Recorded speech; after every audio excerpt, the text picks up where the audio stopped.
Why, hello, you lovely little peppercorns. My name's Noa Lee, and welcome to another retro game hopping afternoon. How y'all doing this week?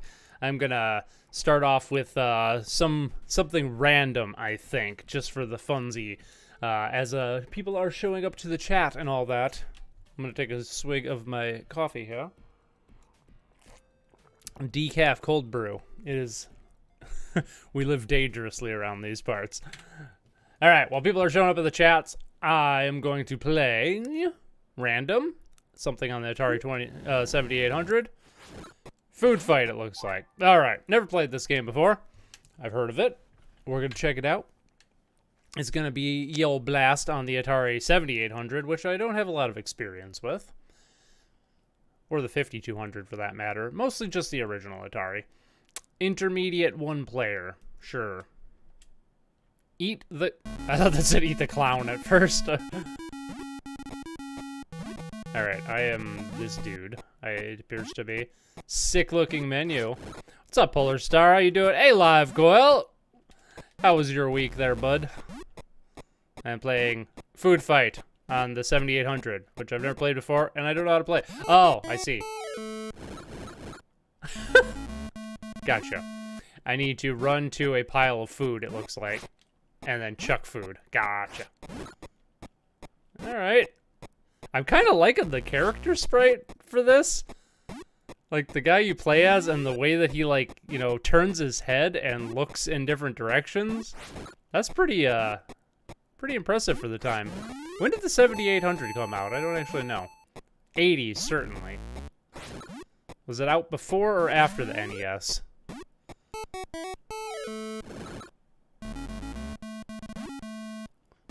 Go get some cupcakes here. Hey, you know what? I'm kind of digging this game. My week was awful. What? But I have a 3-day weekend, so hopefully things will improve. Well, damn, dude. Sorry to hear that. I had a decent week. It wasn't one of my best weeks, but it wasn't bad. I got some stuff done, but not as much as I was hoping to get done, but that's kind of par for the course. Let's play that again. That was good. May 1986. Okay. So, yeah, for 1986, this isn't too impressive. But, I don't know, it was pretty neat. Imagine if this had come out, like, you know, in, like, 83 or something like that. Still pretty fun. May 1986. Yeah, no wonder the 7800 never really took off. Hard to compete with what was going on the NES at the time. Thanks for looking that up, by the way, Polar Star, because I had no idea. I don't know my Atari consoles all that well.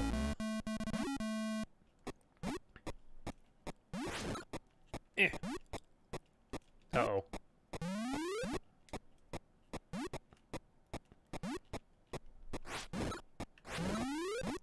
I'm thinking this is like horseradish or something. I'm just slinging horseradish. Horseradish? Slinging horseradish.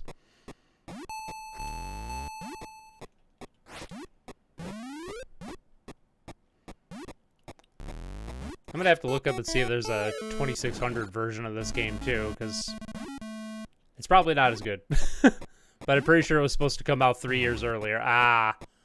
Yeah, you know, now that you mention it, that does ring a bell. I seem to have heard that before, like, the 7800 was kind of like in development hell for a while.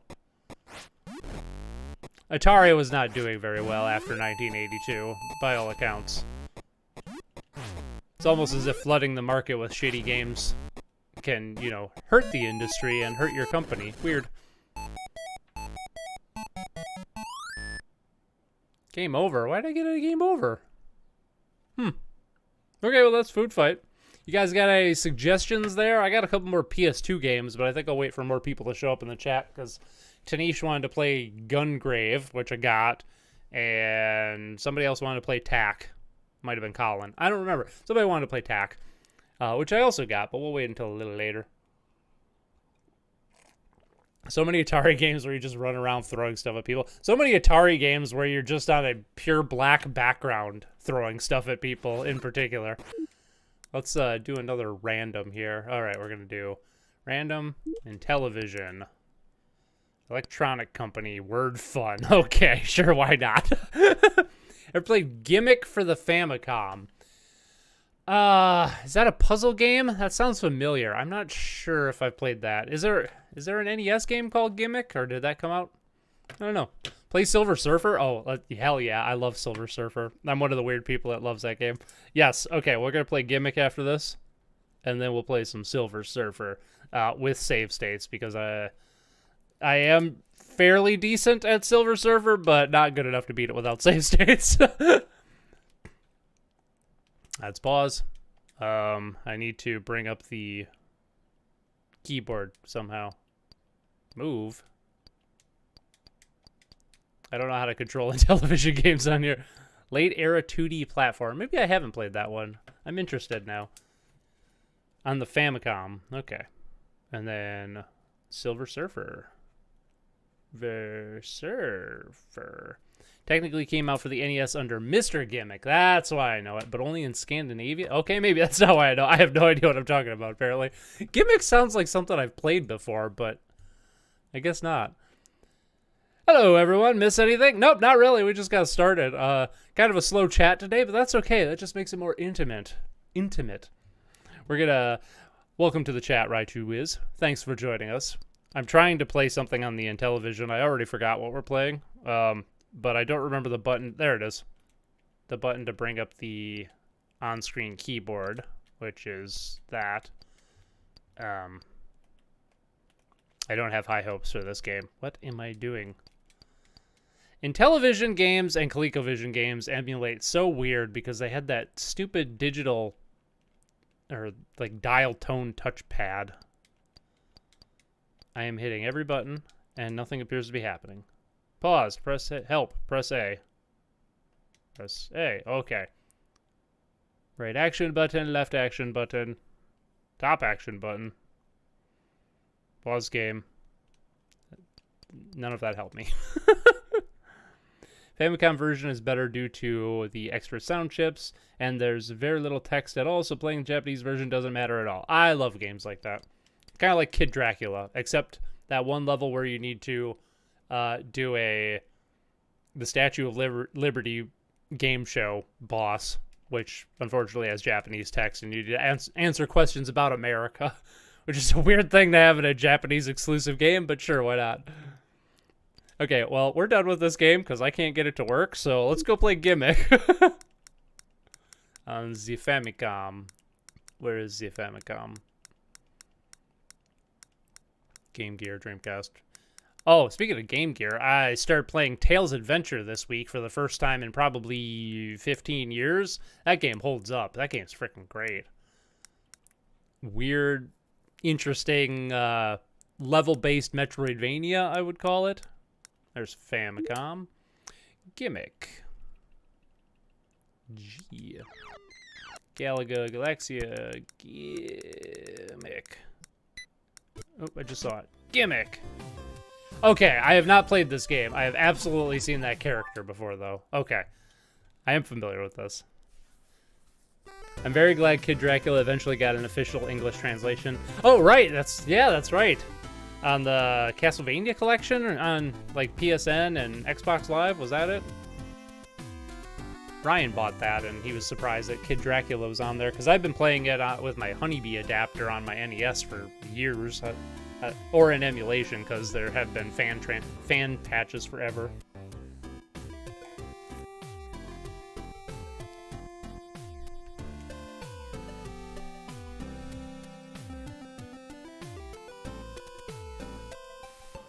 I like the Ninja Gaiden-esque cutscenes here.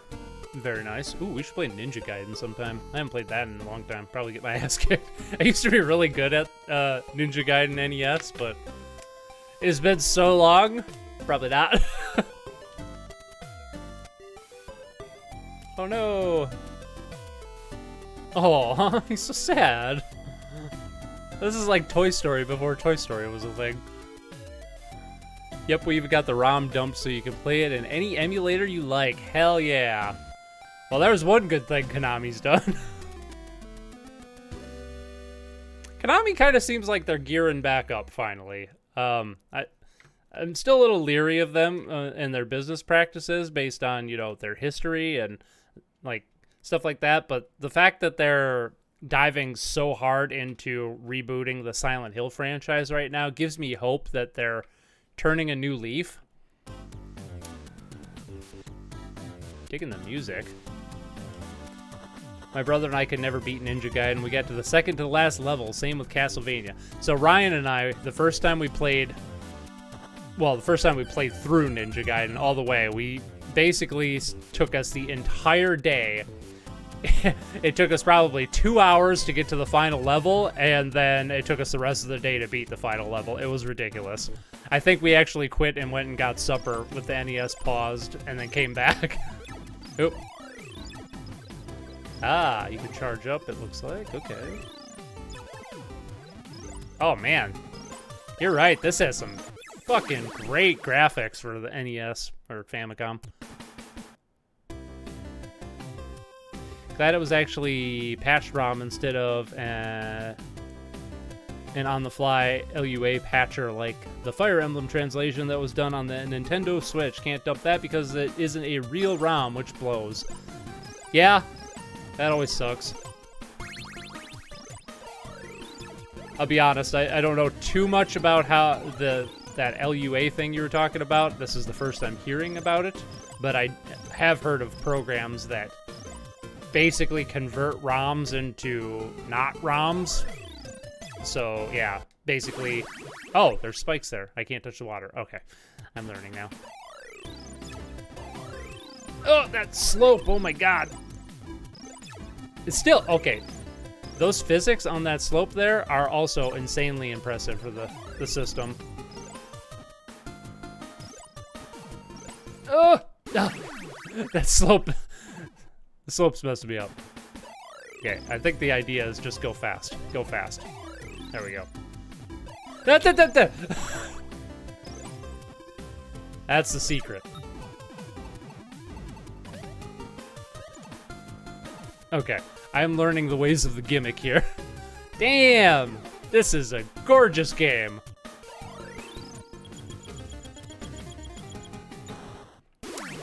They should have known that was going to happen.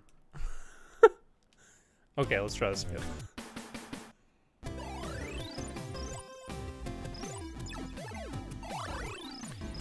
Yeah, and then you have, like, companies, like Sega for... I don't know if they did this with the Sonic Origins collection. Probably not. They probably did something to convert the... Oh, I can stand on enemies. Nice. With the Sonic Origins collection, they probably did something so they're not actually ROMs, but for years, like, Sega was just, like, taking ROMs off the internet and just, putting them on Steam and stuff like that, which more power to them. I mean, they're the copyright holder and everything, but I find it kind of funny that a company would, like, there's been cases, I don't know if Sega's done this, but there's been cases of companies, like, uploading ROMs from the internet to, like, Steam or something, and there's, like, metadata that's attached to them that say go to, like, Emulation Paradise or something like that. I find that funny when the companies, like, are so in the dark about how the emulation scene that they don't know to check for stuff like that. Oh, Jesus. This game's kind of brutal, actually. It's one of those, you gotta freaking learn the ways of the game. Okay, go here. Jump earlier. There we go. I can imagine once you get good at this game, it flows so well. Oh, at least I don't die. Okay. Oh, there's a block. This is a snappy game, too.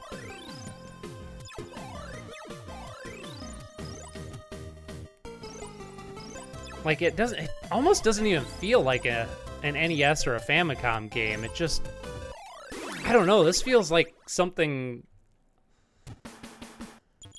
like the physics seem almost impossible to do on the system, because I can't think of anything else that's, like, as impressive from a physics standpoint as this.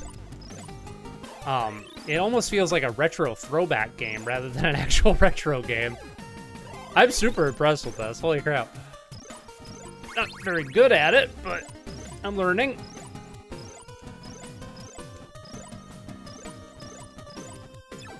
And how in the fuck did this never get a Western release? Except one weird Scandinavian release, apparently. Oh, crap.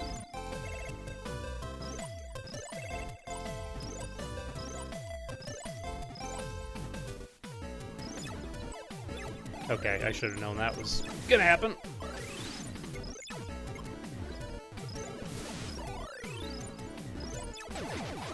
There we go. All right, cool. What's up, Stuffies? How you doing?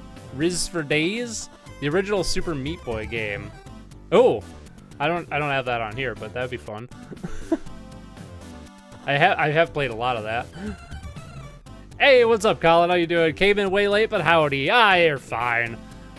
We're only on the first real game. I just kind of hopped around for the first couple games, just for the hell of it. Sonic Origins was complete from the ground up remake, not emulated. Yeah, that's they actually went to the trouble of remaking it, huh? I didn't know that.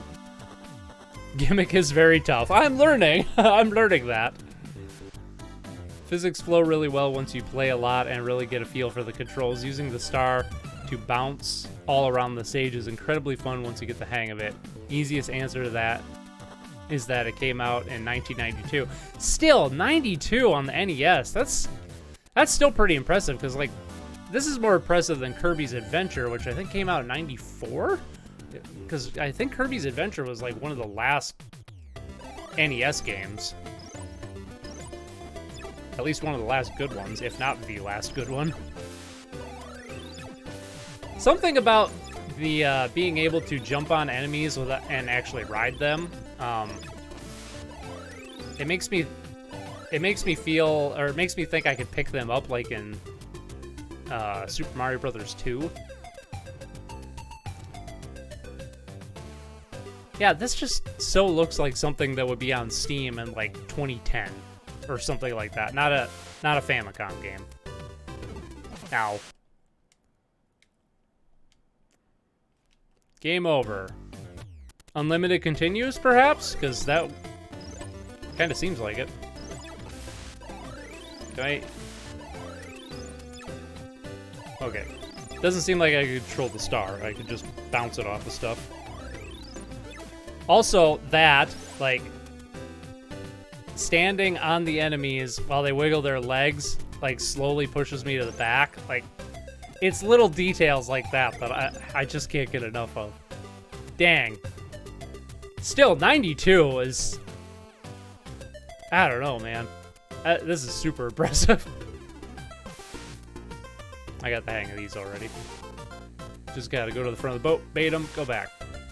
Go to the front of the boat, bait them, go back. Okay. You ain't shit, Cannonball guy. I got your moves down. I've been playing Sekiro all week. I got all the reaction time in the world for you. I really have been playing Sekiro all week. I just was itching to replay it this week for some reason. Ooh, going in the ship now. Hey, what's up, Jimmel? This game looks really fun. Maybe worth a full review sometime. Yes, sometime! I have to get, like, really good at it. I try not to review games unless I've already mastered them or damn close to it. But this game is good enough. I could see that happening sooner rather than later, because I'm really digging this. Especially if it has infinite continues, because... Oh, God.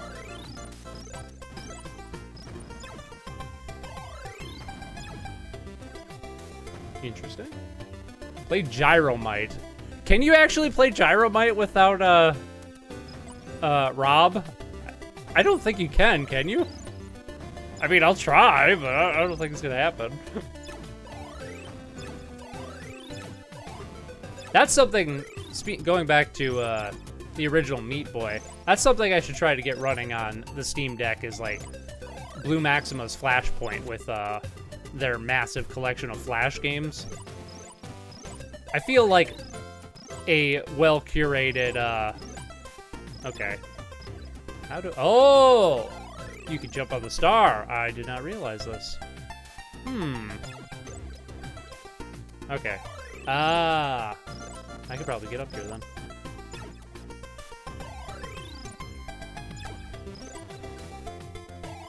Maybe? Now I'm getting like Pugsy vibes from this. Hey, I find out this week another Wario-like game is coming out called Anton Blast. You might be interested in since you like Pizza Tower. Huh. Anton Blast. I'm gonna write that down so I don't forget. Yeah, I'll check it out. Again, like I was saying last week, I was surprised how everybody was comparing Pizza Tower to Wario Land, because I had played Wario Land in the past, but my entire playthrough of Pizza Tower, it never occurred to me.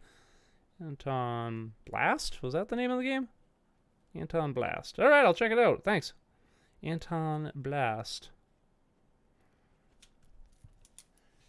Oh, Kirby's Adventure was 93? Really? I thought it was 94 for some reason. Huh. Sunsoft made some Sunsoft like made some crazy freaking NES games. They were wizards. They were like the Traveler's Tales of the NES.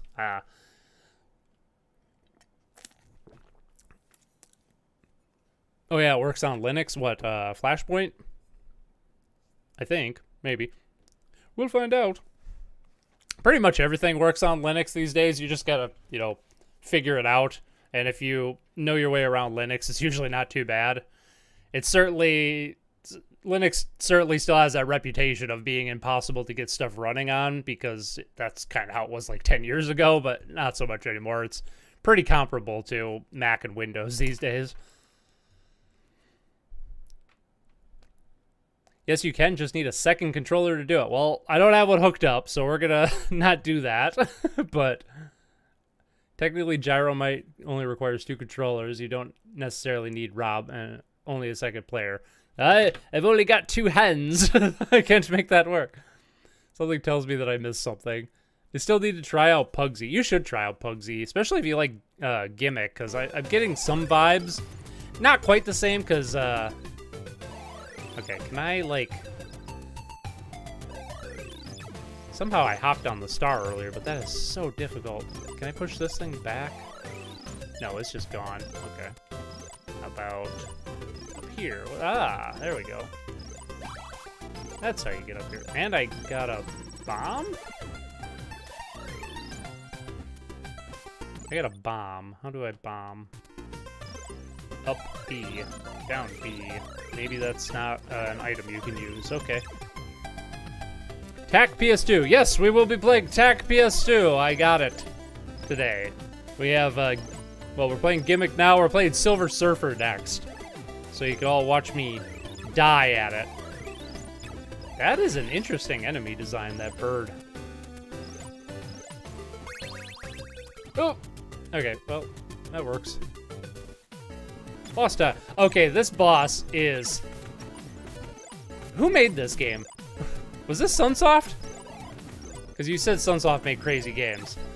This boss is almost identical to the first boss in Havoc, or High Seas Havoc on the Genesis. Like, right down to the movement pattern, although the attack pattern's different. And I believe High Seas Havoc is a Sunsoft game. Come at me, bro.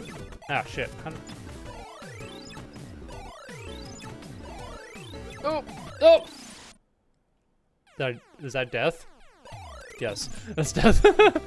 I'm gonna do a ye old save state here. Okay, okay.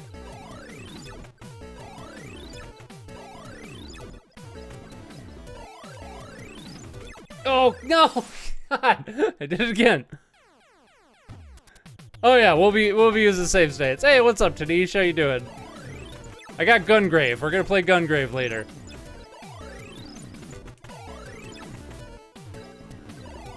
Okay. Ow, Jesus.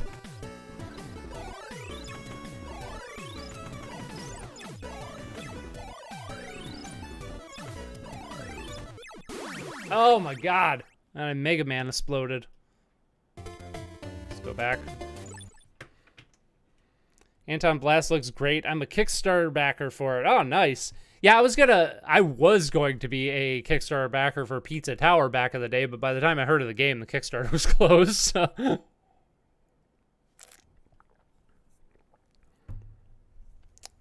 Yeah, Flashpoint works on Linux. Yeah, the Linux version wasn't out yet when I talked about Flash games a few years ago, but I knew they were working on it.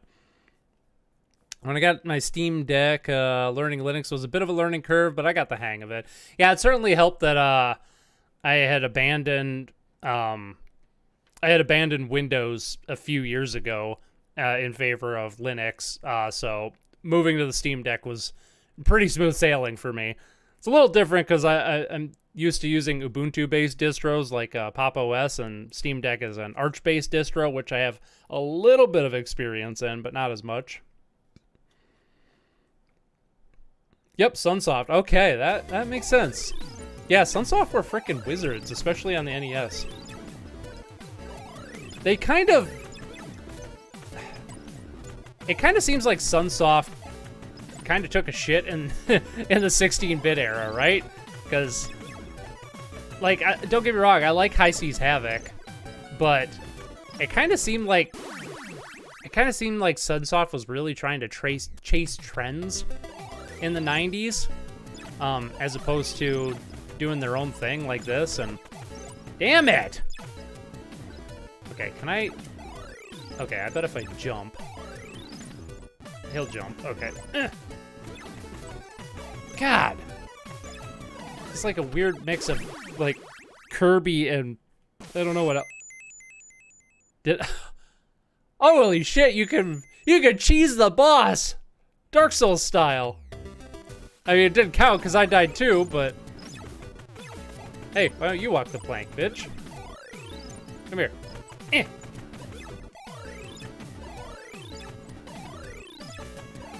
Come on, I want to at least beat this boss. Oh! This is too hard for me. Oh, Pizza Tower didn't have a Kickstarter? I must be thinking a different game then.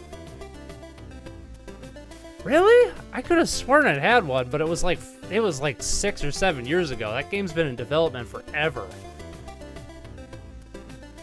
I don't think Pizza Tower will have any console ports. I won't hold your breath, honestly. Really? You don't think so? The developer doesn't seem all that interested in a console port, huh?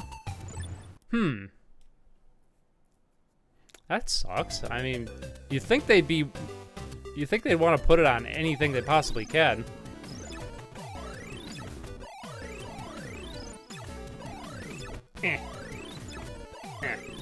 Oh, damn it. Hey, there we go. And then I hit a sword and took a hit, but that's fine. Okay, there we go. Man, that sucks. Frickin' Pizza Tower developer doesn't want to do console ports. Like, they really should, especially nowadays. Like, did they develop it from scratch or something? Or, like, because modern engines are, it's pretty easy to, you know, export console ports these days. Doesn't take all that much work, from what I understand. Play Spelunker on NES. All right. Do TAC after Silver Surfer, and then Spelunker, a game I don't know about. I don't think I've ever heard of that one. Spelunker. Alright. I'm gonna wait for Pizza Tower to come to the Switch. Oh, yeah, that's how we got on that. Yeah, that sucks. Some of the sprites are the uncanny valley of smooth. They are so smooth in this game. There's like no flicker either.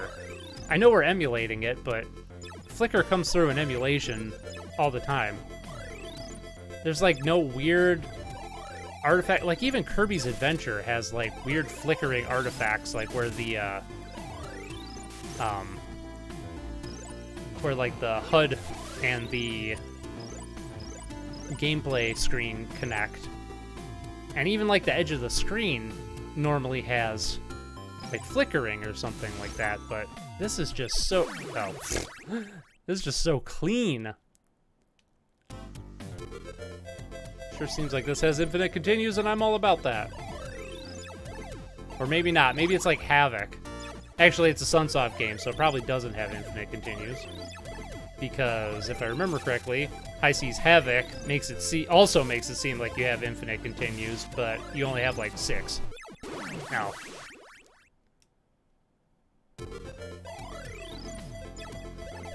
it was made in Game Maker Studio. Yeah, there's like no excuse then, because like I've worked with Game Maker. It has an export option for like every system known to man. Maybe not Switch. I don't know. The Switch wasn't out when I used Game Maker last, but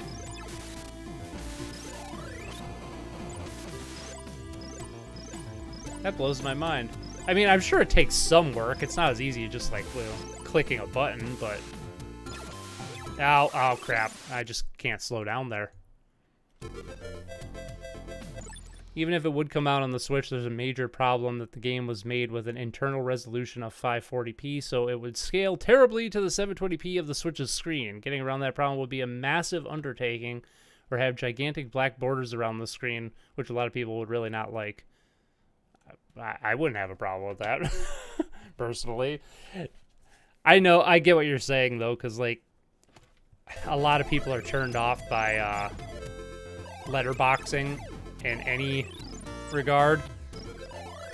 It doesn't bother me at all. Like, have the game run how it's supposed to run.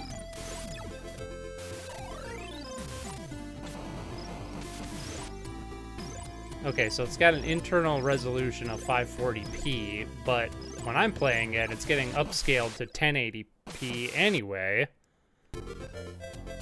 So why wouldn't the Switch be able to do the same? Is it... I guess I don't understand how that works, personally. I'm not a developer. But it seems like if you can upscale it to 1080p, you should be able to do it to 720p. I don't know. I knew that was going to happen, and I did it anyway. Alright, one more try of that level before we hop to Silver Surfer, an easier game. I was so confused, I thought you were the weird-looking Kirby pirate boss the whole time. No, I was not the one that was winning constantly.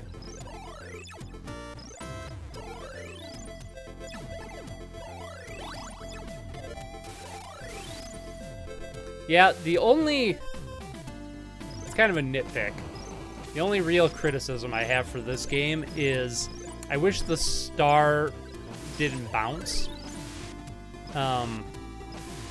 Or I wish you could throw it in different directions instead of it always being thrown in the same arc. Like being able to... Ooh, nice antlion.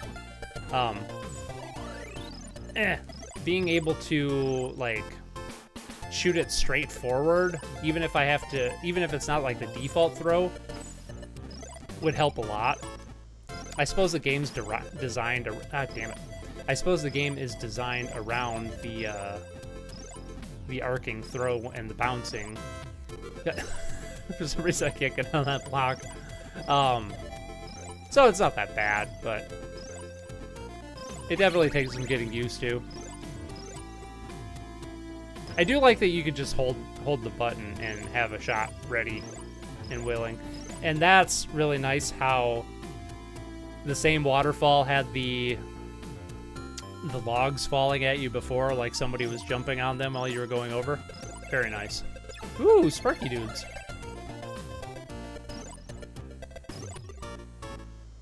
Ah, I just realized why this game doesn't have any edge screen flickering. It's because it never scrolls diagonally. That's why. Only games on the system that scroll diagonally have that weird... Oh, that's a landmine. I thought it was a switch. Okay. Only games that scroll diagonally, like Kirby's Adventure and Super Mario Bros.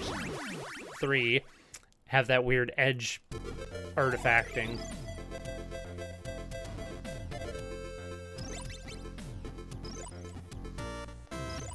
The level design, though... damn it.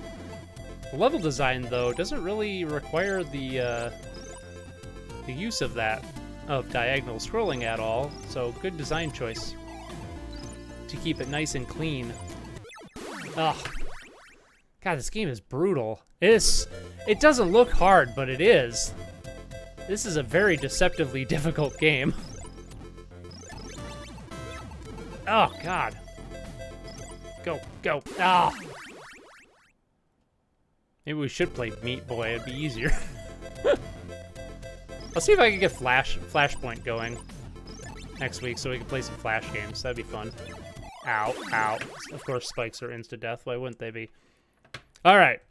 Well, that was fun. Very painful. Let's switch to Silver Surfer because it'll be easier. Good choice, Polar Star. I quite love that game. I'm gonna play more. Thank you for sharing that with me. Let's go to Silver Surfer now because I think I'll do better. With save states, of course. The game that quite possibly has the best soundtrack on the system. Catch up with the chat here. Yeah, the Switch's screen is only 720p. It's a pixel game, so they'd stretch to fit the screen. Because 540p does not divide into 720p, the Switch's screen in portable mode, there will be a lot of black bars on all sides of the screen. Played on the Steam Deck in 540p, and you'll see what I mean on the problem. Wait, does 540 go into 1080 cleanly then? Yes, it does. Oh, okay. That makes sense now. I understand why. Yeah, okay. I was playing it on my Steam Deck, but docked and outputting 1080p, so that's why I didn't notice. Okay, I understand why it would be difficult to port now. I know it's off topic, but replicating 90s box art is a bit easier than I thought. Really? I do like some 90s box art. With good interpolation, Pixel will look good. If it ever came to the console, it'd be on the PS4/5 and the 1/series. 540p is too small to scale properly while looking good. Tim Follin, my beloved. Ah, yeah, 540 goes into 1080, duh. So it'll look fine docked. Makes sense. Okay, I understand now. So yeah, Switch port might be out, but there's no excuse not to put it on the other consoles. And Nintendo should just release a Switch 2 that outputs 1080p, and because, I mean, come on. I understand having like your handheld screen being in a lower resolution for, you know, battery purposes and smaller screen. I mean, the Steam Deck is basically 720p, the screen is. So, SCAT, Special Cybernetic Attack Team. But in portable, look really strange. Personally, I don't mind, as I like, it doesn't matter as the sharpest pixel possible, but I know a lot of people are upset about it. Yeah, I can see that. I'm right there with you. I prefer sharp pixels all damn day. What are we playing? Silver Surfer. The game with quite possibly the best music on the system. Well, I wasn't specific, but airbrush without black lines looks so good. Oh, I see what you're saying now. Yeah. Airbrush aesthetic. That was very popular in the 90s. They're very popular. Oh yeah, Pizza Tower on console is possible. The developer just seems to have no interest in doing it. I mean, that's fair. I believe PC is a better platform overall anyway. I was holding out on consoles for the longest time, mostly because of physical media, but physical media has kind of been a lie for the last 10 years, so... Because the whole game is never on the disc, so... If it'll get ported, it'll take a while. So a PS4 port then. Might not like using my preferred controller, but I need that console port. I hope you get it, Tanish. I hope the developer outsources it to somebody if they're unwilling to do it themselves. Earthbound Beginnings has my favorite NES soundtrack. I've never played that game. I've never played any of the Mother games. Is Earthbound Beginnings just a English ROM hack of That's weird. You could pause the demo. Why can you pause the demo in this game? That's bizarre. Is Earthbound Beginnings just like the English version of Mother 1? Or is it like something else? I don't know.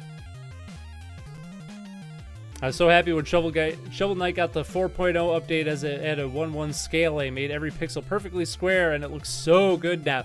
It did look kind of goofy when it first released, didn't it? I remember saying that to Ryan when day one when we got that. I think we played it on PC originally, and yeah, it was kind of fuzzy. I remember commenting that. Ryan didn't care, but all right. Rule is I'm using save states, but that's okay. Probably won't beat this game, but yeah, I know I need to play the Mother series. Especially since, like, that... We're off to a great start. Okay. This game... I really hate the fact that this game is so punishing as it is, because it's actually a really, really damn good game. But nobody knows that because the game is so unforgivingly difficult that nobody can... this is, like, genuinely my favorite shmup on the system. But it's just so freaking hard.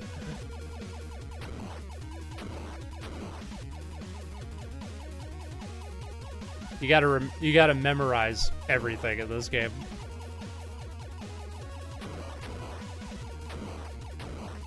And I kind of remember what to do.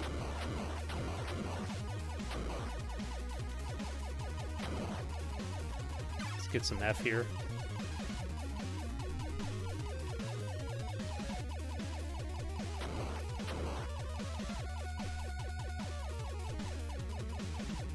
Another game that's just so visually impressive, and the music is just, oh man.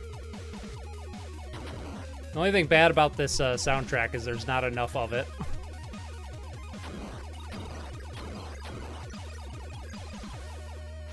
And the fact that you have to tap the button, you can't just hold the button to auto fire. That's another flaw of this game. Being able to just hold the button would be nice. We'll just put a save state there. Why not?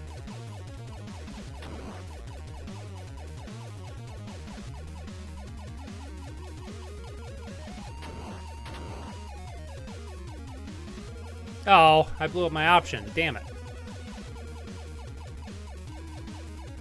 Won't matter until the next level, but, you know.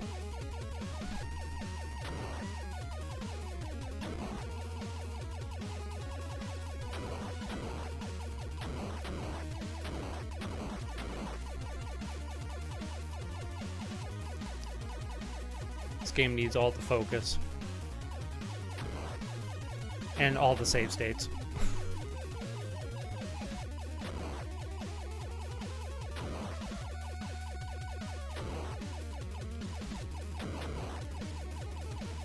Damn it! Save state.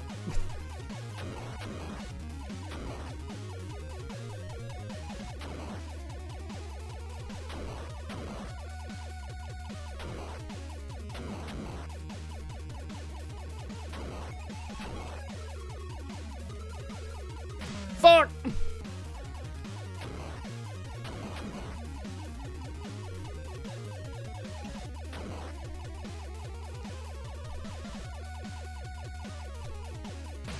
Ah. And it doesn't help that Silver Surfer's sprite is just gigantic, or hitbox is gigantic.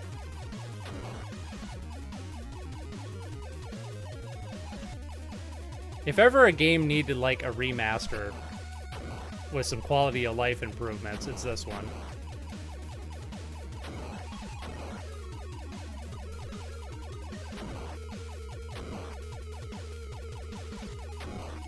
Am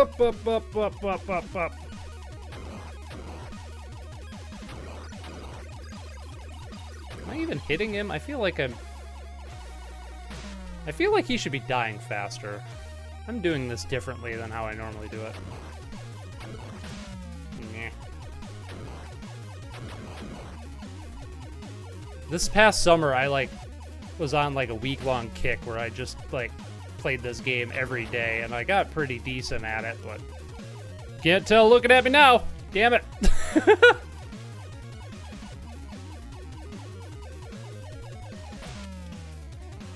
Mulligan. How many save states is that? It's like 10 already. Ah.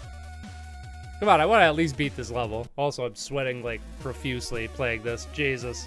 Tap to win! Yeah, you can probably hear me tapping like a madman over here. Let's take 5. Best Mega Man 2 track is Flashman theme. I am dying on this. Ooh, that is a good one. I don't know. I'm quite partial to the title theme in Mega Man 2 myself, or Metal Man's theme, but they're all really good. Ooh, or Woodman's theme. I really like Woodman's theme. They're all good.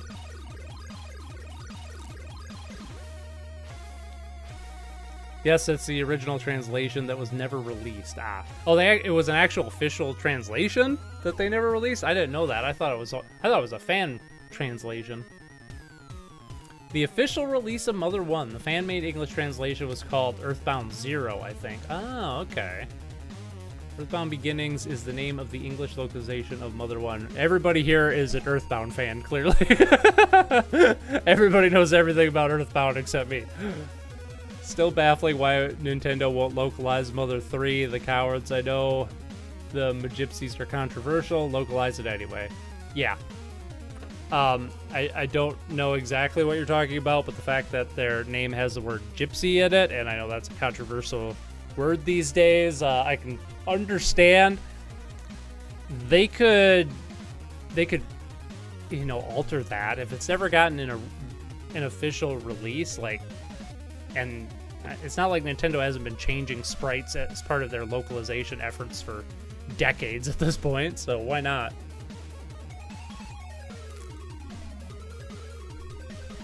Earthbound 0 was the name of the localization prototype of Mother 1, not the fan translation of any sort.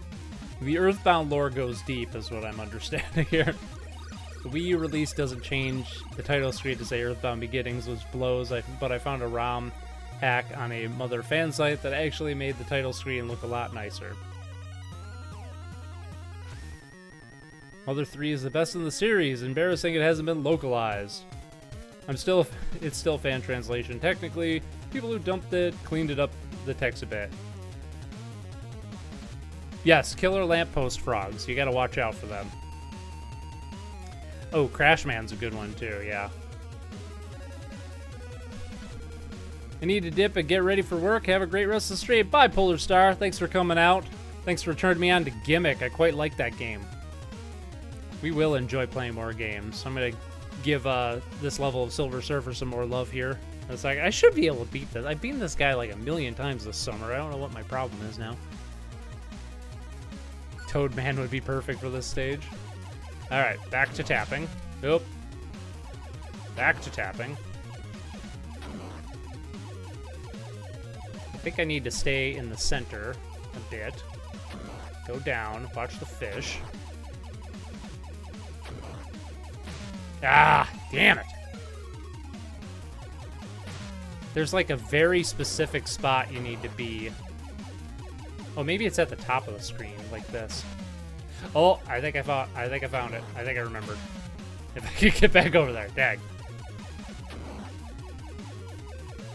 I think it's like, stay right here, and he can't hit you, but then you just gotta watch for the fish. Maybe I should listen to my own damn advice. Jesus. Jesus!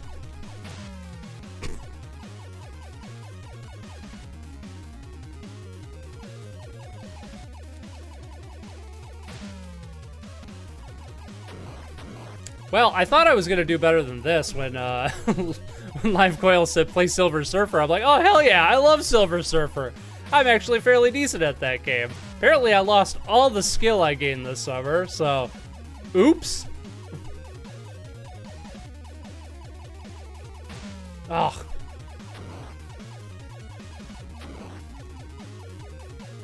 It's so unfortunate, too, because, like, this game is, like, so good otherwise. Wait, can you just chill here and be completely fine? Yeah, that's the secret. Okay. And then you leave. Yay! Every time I boot up Earthbound, I feel unworthy. If you were Robot Master, you would be Tapman. Ah, yes, the best. Speaking of Mega Man, Ryan and I just played through Mega Man 2 on the Game Boy last night. Neither one of us had ever played any of the Mega Man Game Boy games. Not bad, actually. Kind of weird, because, like, you have... It's not actually Mega Man 2. It's, like, a completely different game, but...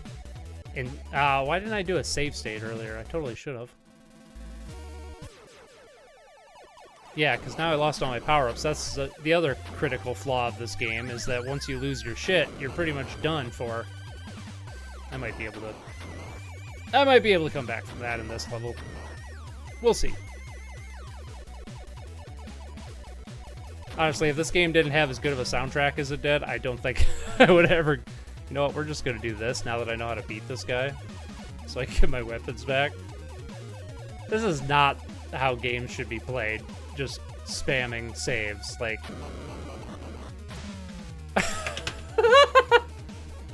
I don't know how much more I can take of this. I think this is just the kind of game that needs my full attention, and I can't do it on stream. I don't think that's possible. Yep, that's the secret. Just go right there and you're fine. Okay. It's okay. Oh, thank you. I appreciate it. Aw, thanks, guys. You're so kind to me. If I was playing by myself, I'd be better. Not necessarily, but maybe. I don't know. Maybe a little better. Alright, save state.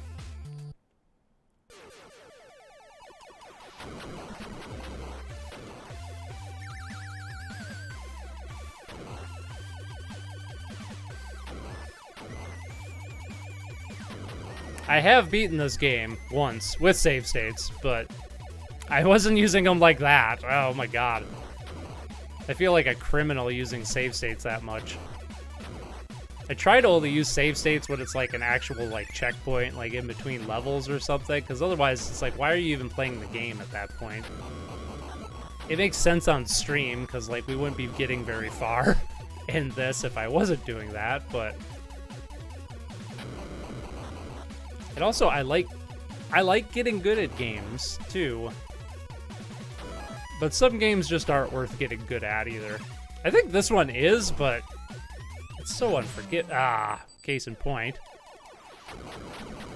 Don't lose your shit. Don't lose your shit.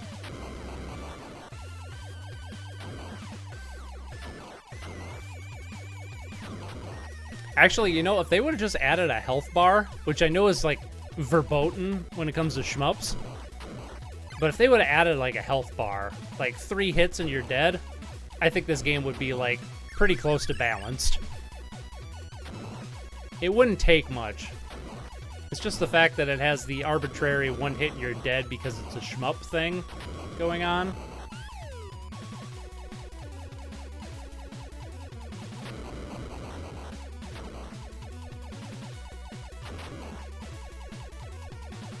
Alright, now we're doing... except I blew up the other option. That's fine. I only need 2 of them.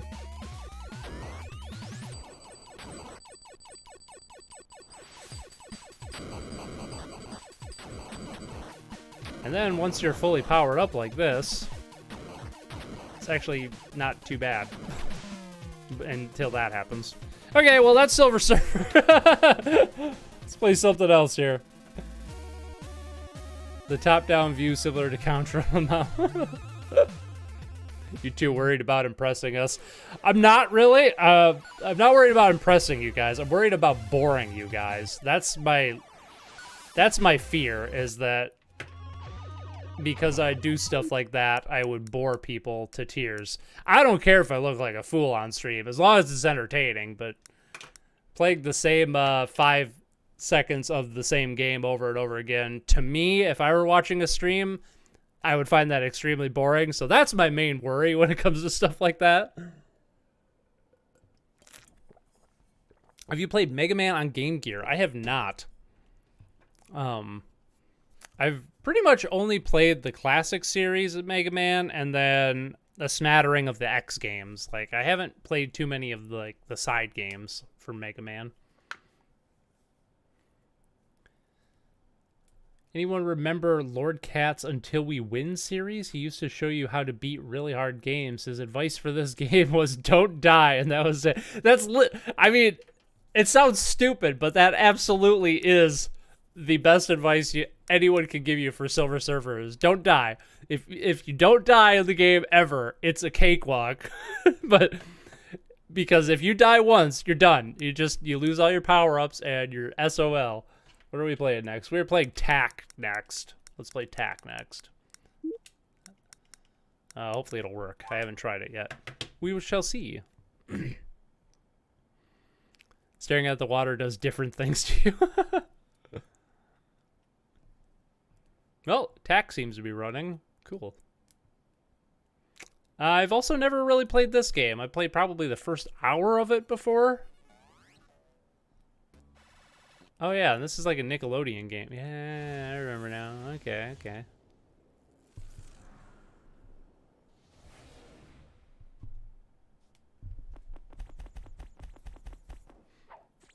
Now, if I wanted to impress you guys, I'd just turn on like the Souls series or something, because I've played those games so many times that I can play them in my sleep practically.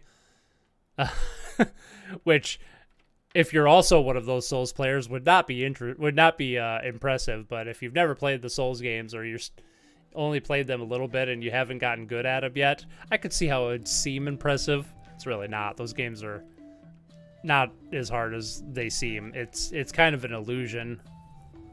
It's kind of a way to fool you into thinking they're difficult. All right.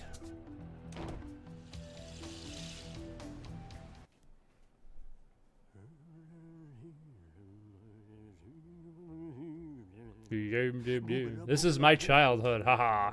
Nice. I was in high school when this game came out, because I'm old. I can never remember that part. Maybe low bow ta tiki bow. No, but it's low bow tao something. If you want another game recommendation, I want to request Jackie Chan Action Kung Fu for the TurboGrafx 16. If that version isn't on here, it was also on SNES or on NES. It worked. For some reason my TurboGrafx games aren't working. They disappeared from my library, but then I checked and they're still on my SD card. Is Jackie Chan Action Kung Fu different from that one platformer we played on stream a few weeks ago? We played some Jackie Chan game a few weeks ago. I'll throw it on. We're playing Spelunker next. Jackie Chan. My name is Jabalba.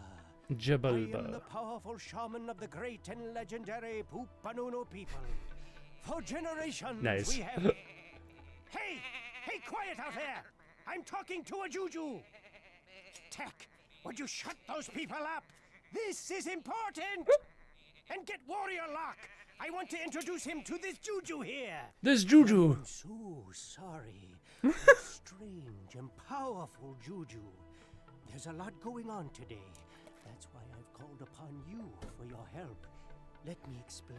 I remember TAC 2 being so hard as a kid. Playing it now, it's actually not that bad. Why did I die so many times? Like myself, have known that someday something. There's been so many games like that I'm like, oh, that was so difficult, and then I play through it again. I'm like, wow, I was dumb back in the day. The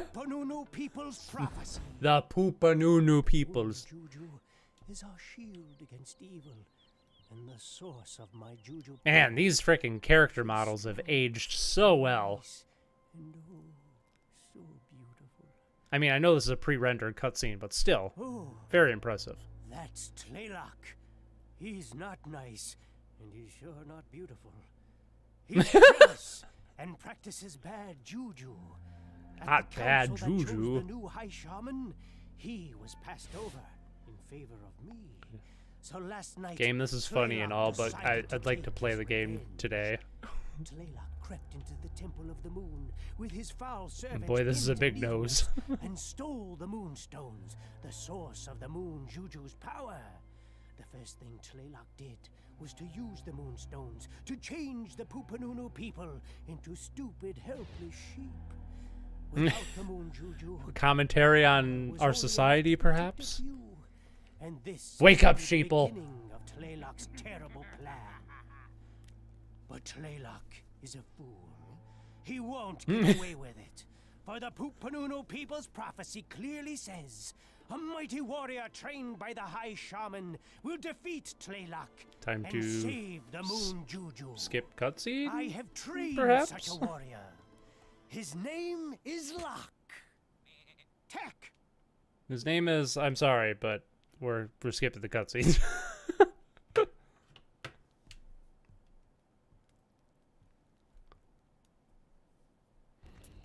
Good old PlayStation 2 era games, and having My name's Flora. a The manager million. just sent me here to hang out with you and help you whenever I can. Damn, even the You in-game better get started.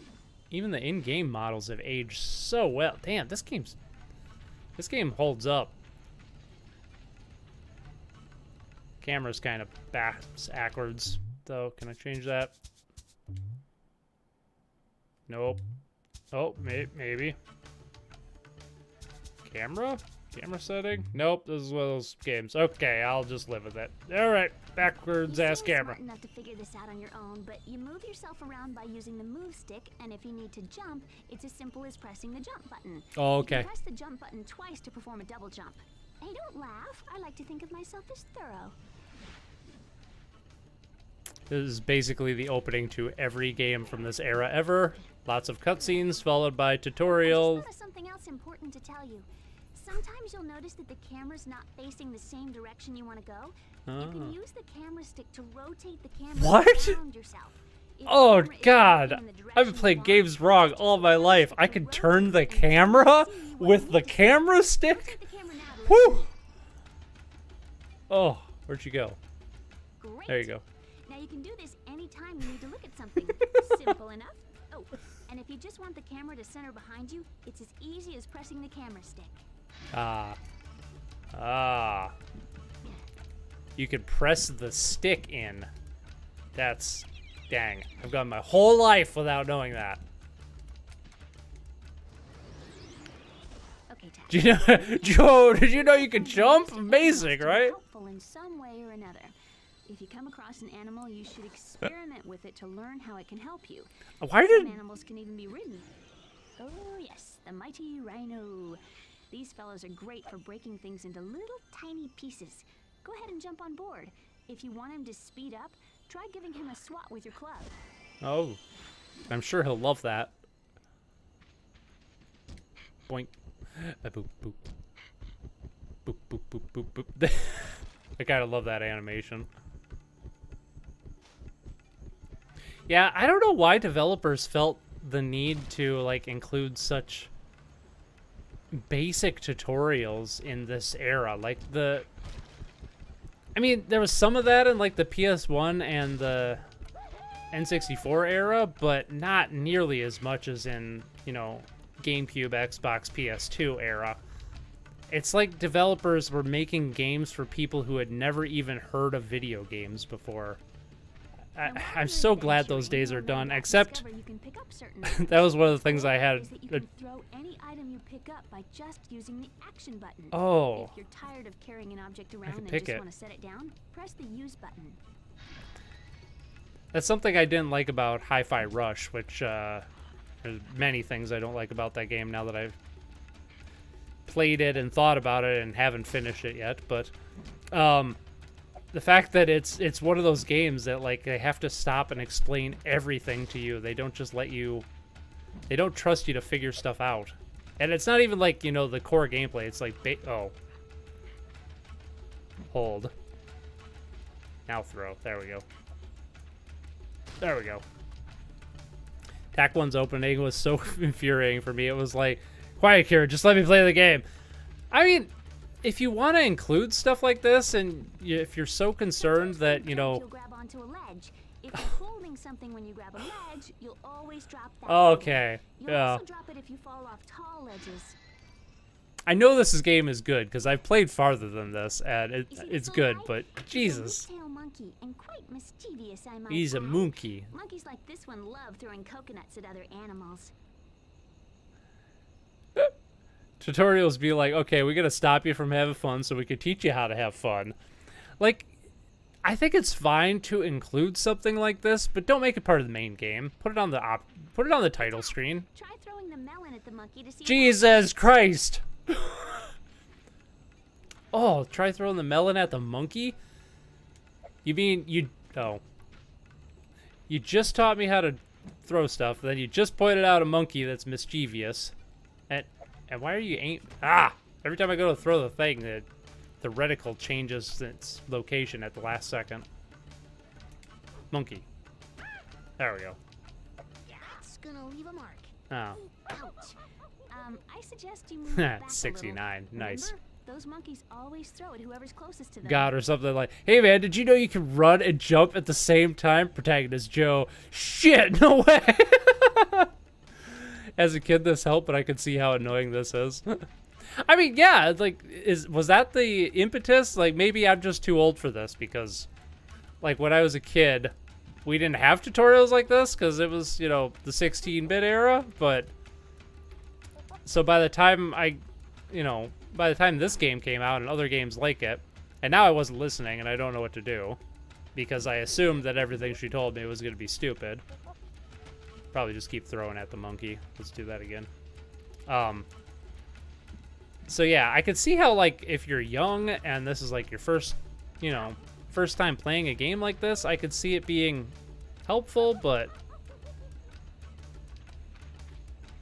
again, now it's my fault because I wasn't paying attention. Now the the game could give me some information. Oh, dang, you can hold in. I know this is like for kids, but this didn't work. I was a dumb kid and didn't listen to any of it. I mean, I didn't know I could save in The Simpsons hit and run for way too long. There's a good point. Something that definitely can I get up here? No. What'd she tell me to do? Now I feel like an ass for not listening because now I'm stuck. Throw at the monkey. Maybe I can hit the thing back at him. Throw the thing at me? No. Okay. Some games need tutorials. Metal Gear Solid 5 throws you in to the first mission with no real explanation, but a Nickelodeon game shouldn't need one. Yeah. I mean, I think you're right. Some games do need tutorials, but I think they should always be optional. And they should, like, not be part of the main game. Yep, now it's my fault and I'm paying for it. Put down, pick up. You can throw it at the chicken. Oh, okay. Throw it at the chicken. Can I... Okay, I dropped the thing. Thank you for telling me what to do. Because I wasn't paying attention. How do I throw it at the chicken? Oh, because I gotta zoom in and aim differently, maybe. No.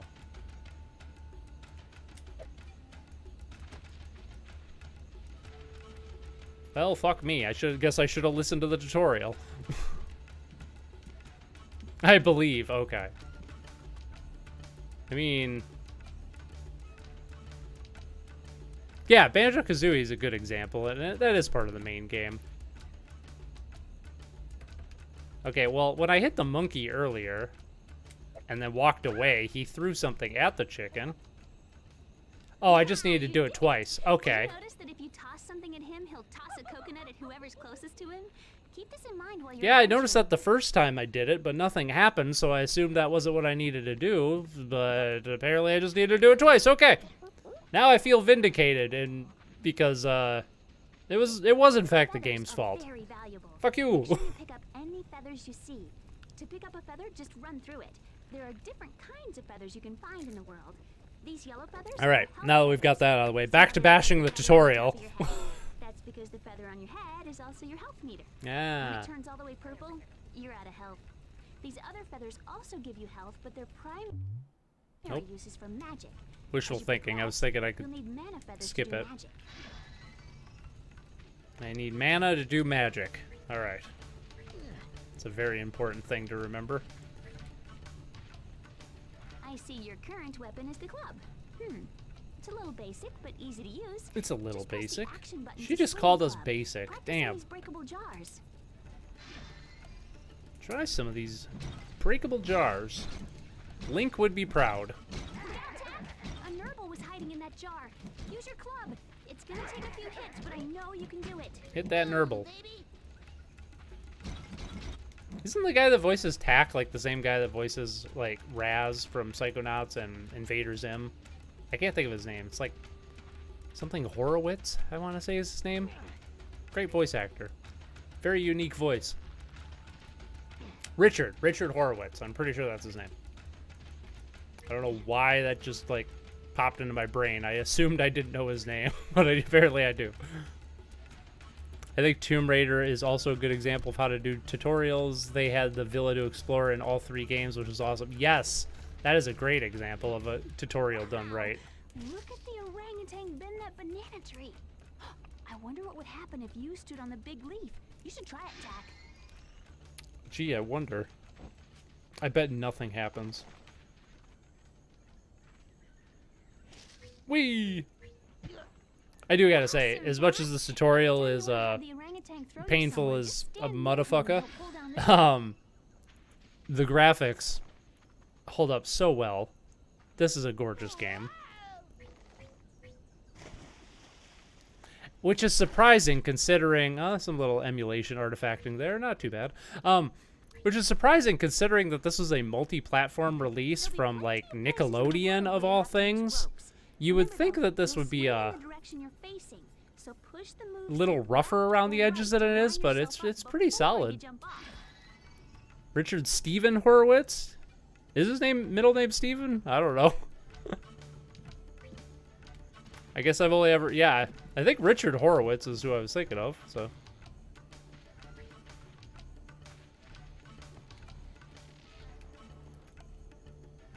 Hold to swing.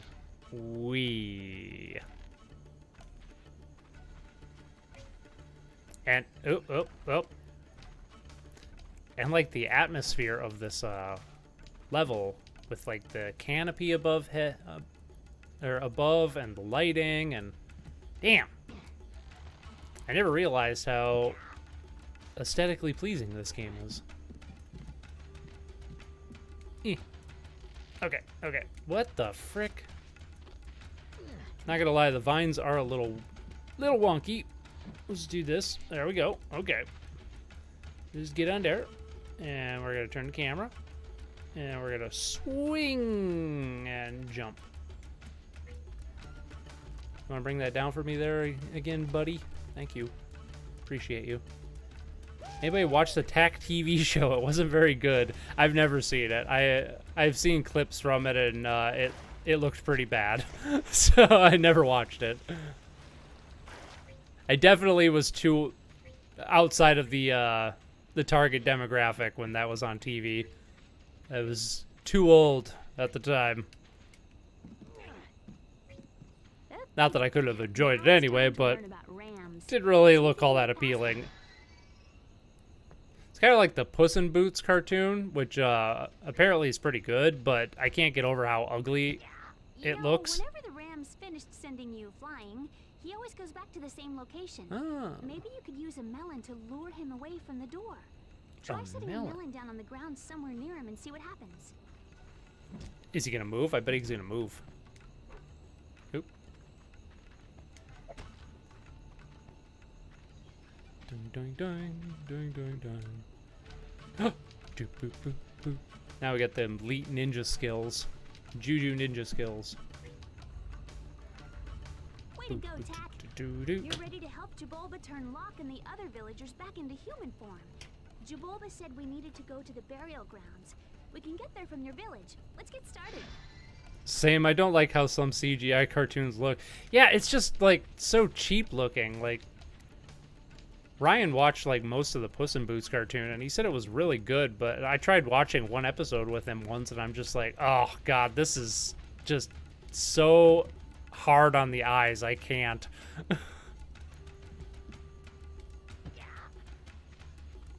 Like people always complain about like the quote-unquote Cal art style of animation that's like overused, and we came through here, didn't we? Yeah, we just repeated the tutorial. People always complain about like the Cal Arts style that is overused in 2D animation, but at least it's like visually appealing, not like ugly ass CGI. I'm gonna have to go through the whole tutorial to get back there again because I didn't realize I was back here. Is that what's going on? I can get up here. Nice. Okay. This way? No, that's where I came from. This way. Okay. Okay. I think we can actually play the game now. What's up, blonde orphan boy? How you doing? I know this is a retro game focused stream, but have you heard of Pizza Tower? Yes, I have heard of Pizza Tower. I love Pizza Tower. We actually played it last stream, even though it was a retro stream then, too. Good choice. Pizza Tower's great. People. They're wonderful and really friendly. Too bad most everyone's been turned into a sheep. Hopefully we can help them. It's a retro-inspired game. It counts, kind of. A lot of 3D TV cartoons don't look good, even if the models are good. Usually there's cheap animation. Jimmy Neutron is a great show, but the aesthetic has unfortunately aged poorly.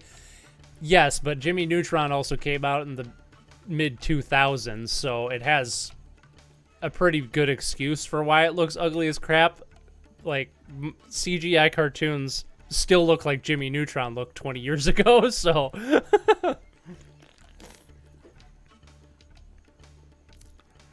Sorry, blonde orphan boy. Yeah, we might play Pizza Tower on stream some other time. If we have time at the end of this stream, I might turn it on again. We'll see. Yes, the Puss in Boots show is ugly. Okay, Tack. Yeah, I think Jimmy Neutron still holds up. I don't think Jimmy Neutron's that ugly. I mean, it's ugly in the way that, like, the original Toy Story is ugly, but it gets a pass because, you know, it was pretty revolutionary for its time. Get out of here, sheep. Carry the sheep. Can we... Oh, God. Sheep go into pot? Meh. Sheep can go in the pot, but... Wait, was that supposed to happen? Am I supposed to be eating sheep right now?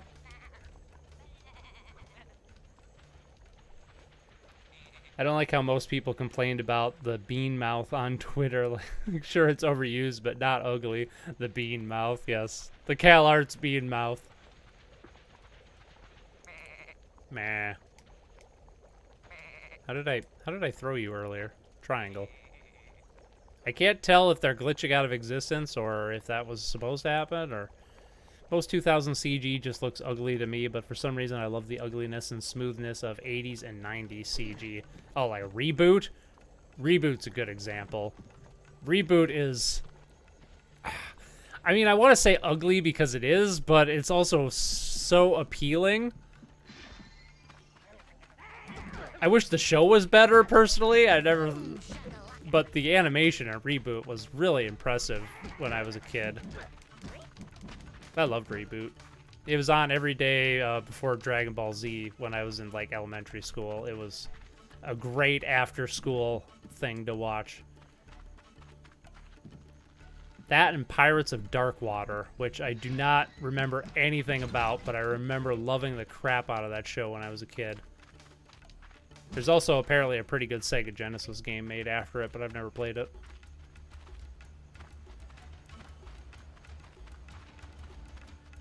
Follow the glowing green orb. Following the glowing green orb. That's a hole? I thought it was the ground. I had that problem last night playing Mega Man on the Game Boy. There's segments in the Mega Man Game Boy games that... There's just bottomless pits that are shaded in such a way that they look like they're part of the ground, and it was really confusing, and I hated it. Boom, baby.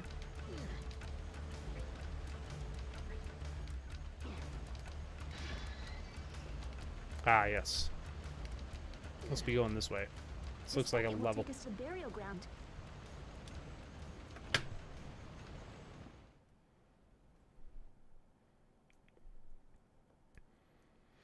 There sadly aren't a lot of good-looking CG shows, but there are some, like Land of the Lustrous, Poco Yo. Hard to think of some more off the top of my head. I haven't even heard of those two. All of your ancestors are buried here. Many of them great Pupanunu people. The great Everyone here is Pupanunu watched people. over by the great warrior king. It's his tomb we have to enter to get the staff. Oh, I totally remember this level. The writing and the characters to Jimmy Neutron hold up. Noah mentioned Toy Story. It helps that there are HD remasters available for early Pixar, so the models are outdated, but the resolution rules. That's fair. If Toy Story is ugly, what is early 80s CGI then? Thought of another one, Tron Uprising. Haven't seen that either. I don't know. I always found Toy Story, the original Toy Story, ugly as sin, personally. Like, even when I was a kid, I thought it was nightmare fuel. I think I said this when we played Toy Story a few weeks ago on stream on the Sega Genesis. I've never been a fan of Toy Story all that much. Ooh, I see the statues Jaboba was talking about. We should go over there. Mostly because the first movie just, I don't know. It didn't really scare me, but it was so unnerving to watch that I just did not like it, even as a kid.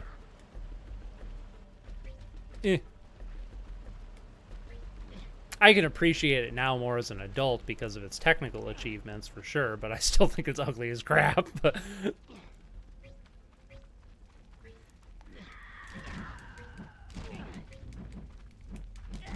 Oh, jeez.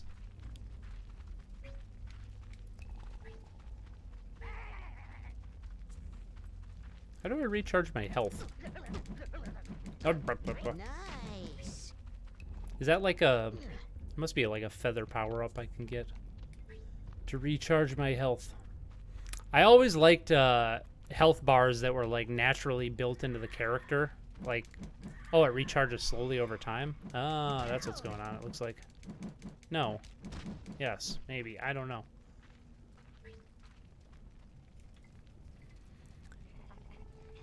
'80s CGI has diarrhea, eaten, barfed out, and eaten and crapped out again. Gross. I mean, you're not wrong, but... It's gonna leave a mark. Yeah, I don't know. There was some interesting CGI in the 80s. Like, what was that one movie that had, like, the stained glass knight that came alive? It was, like, ILM's, like, first big... First big production. Damn it, I can't think of the name of that movie. That was really cool. I think that holds up pretty well. Also, if we're going to talk 90s CGI, Jurassic Park still holds up, in my opinion. I mean, you could still tell it's CGI, but the fact that they, like, used it sparingly in conjunction with animatronics and puppetry, just, like, I don't know, they totally used the CGI so well in that. The only thing I don't like about Jurassic Park CGI... Now take it to one of the statues. Take it to one of the statues. Okay. The only thing I don't like about Jurassic Park CGI is the fact that had... Tag, look. When we get all 4 teeth, I think we'll get access to the tomb. Oh, okay. Get some more teeth. Anyway, let's try a third time for what I was saying. The only thing I don't like about Jurassic Park CGI is the fact that had they not come up with a method to render it, it all would have been done in stop motion. And I love stop motion.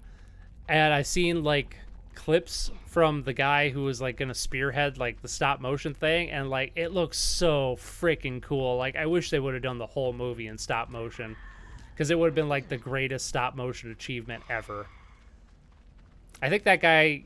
yeah, the guy who was going to do the stop motion for Jurassic Park before they decided to go with CGI, I can't remember his name, but he ended up starting work on a movie by himself called Mad God, and it, like, took him 30 years to make this stop motion film, and it just came out, like, a year or two ago, and I haven't seen it yet, but it looks so freaking cool.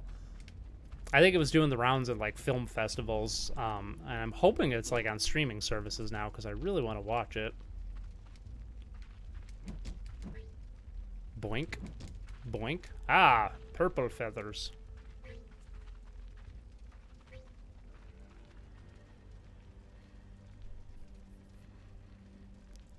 I only dislike the humans and the dog in Toy Story.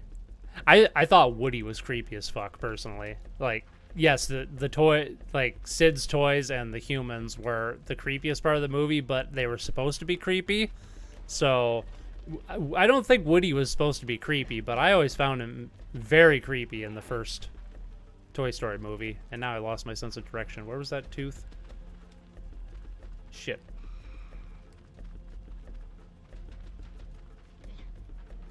Doop, boop, boop, boop.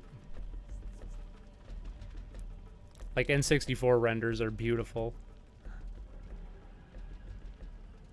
Toy Story 1 is one of my favorite movies of all time. I love the stories and the characters. Tron? I think Tron's a good technical achievement, but I wasn't there for it, so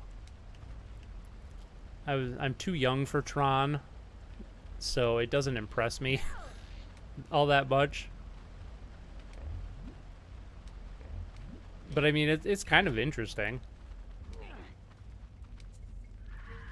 I've never seen the movie, actually. I saw the sequel they did. Whatever the fuck it was called. I don't even remember. Tron Legacy? What the hell was... No, that was the show. No, Tron Uprising was the show. I don't remember. Whatever the Disney Tron... Well, I guess the first one was Disney, too, wasn't it? Whatever the reboot where Daft Punk did the soundtrack was, I went and saw that in theaters. That was okay. The soundtrack was awesome. I really only went to see it because I was like a big Daft Punk fan at the time, and the soundtrack was fucking rad. Where's the tooth? I got turned around. I don't know where we're going. I'll just return the... Oh, I did pick up a tooth. So let's go over here. And we'll return this. Young Sherlock. Yes, that was the one I was thinking of. Thank you. That was the stained glass man. Yes. I think that holds up. That looks pretty good. No, Ray Harryhausen was not who I was thinking of. No. I mean, Ray Harryhausen would have been rad as fuck, too. I don't think he's still alive, is he? If he is, he's old as fuck. No, I don't remember the name of the guy, but yes, Ray Harryhausen is also, you know, one of my heroes for stop motion because, Jesus, like, can you imagine the effort he had to put in for, like, Clash of the Titans and Jason and the Argonauts and whatever that one movie that Godzilla ripped off that everybody forgets came out before Godzilla. I don't remember the name of it. Okay, this is what I need to do. I need to go get giant pieces of corn, return them back to the statues, and then it'll tell me where the next piece of corn is. Okay.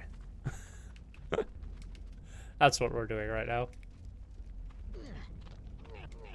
I mean, I gotta say, this is like every game from this era, but I'm still having a good time. Boink. I just wish I could change the camera, because it's backwards from what I like. There we go. One more piece of corn. King Kong's 1933 stop motion still looks incredible to this day. King Kong, like, from 1933 just is incredible to this day. Like, that movie holds up so freaking well for its age. Like, it's ridiculous. Where was that at? Is it over here? No? Yes? No. This way. It's this way. Boingy. Boingy. Did they only make 2 TAC games, or are there 3? And what an interesting, like, experiment, like, Nickelodeon did, like, trying to, like, launch a video game franchise and a toy franchise and a media franchise for TAC. Like, I don't know, for like 5-6 years, like, Nickelodeon just went hard into, like, trying to make TAC like the next big thing for them, but it never really took off, I feel like. Probably because the show sucked, like you said. Man, apparently this game doesn't need a remake. Port it to newer systems already. Yeah, that's all you need to do. Like, just port it as is. Maybe a widescreen mod. I mean, I don't care if it's in 4:3, but, you know, I like 4:3. Great aspect ratio. But, you know, a widescreen option would be nice. I think you could probably do there's probably a way to hack the emulator to play it in widescreen now, but yeah, you don't need to do anything with this game. Just release it on modern hardware.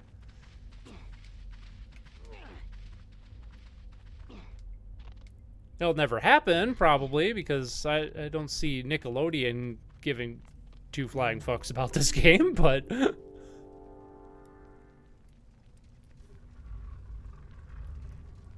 I have a massive respect for stop motion. Yes, same, and I also am planning on getting into stop motion for my videos, but not to any level like Ray Harryhausen, because I don't really want to spend like 8 months working on 15 seconds of footage like he did, but, you know. I totally remember this guy. The lighting is so well made. Yes. Yeah, this game is freaking gorgeous for its time, man. Cough drop? Cough drop? Whoa, are you okay? Oh, that happens all the time. Part of being mummified. You get these dust balls in your throat, they feel like little rocks. So, you're the great warrior of the Poopanunu people's prophecy. The Poopanunu Come peoples. to pick up the staff of your ancestors? Well, you don't look so great to me. Me? Oh, I'm not the great warrior. That's Locke's job. Or are He's here you? to take the staff to Jaboba. The prophecy says only the great warrior can have the staff. If you can take the staff from me, you are meant to have it. Whoa. Oh man, that's my fighting arm. At least the writing's good in this. It's pretty good. Use it wisely and often. Oh man, that's my fighting arm. Speaking of old films, Bride of Frankenstein is still a fantastic movie. It was weird hearing them say smoking good. I've never seen Bride of Frankenstein, but yes, I have heard good things, and I've seen clips. It looks really good. I bet you can also use this thing to pole vault yourself up onto higher Whoa. ledges. This could come in handy. Dad, do you remember the plants Jaboba talked about? We should find them. Maybe you should try using your new staff to get up to that door. This is Noah in 100 years. Yeah, I could say maybe. I don't know.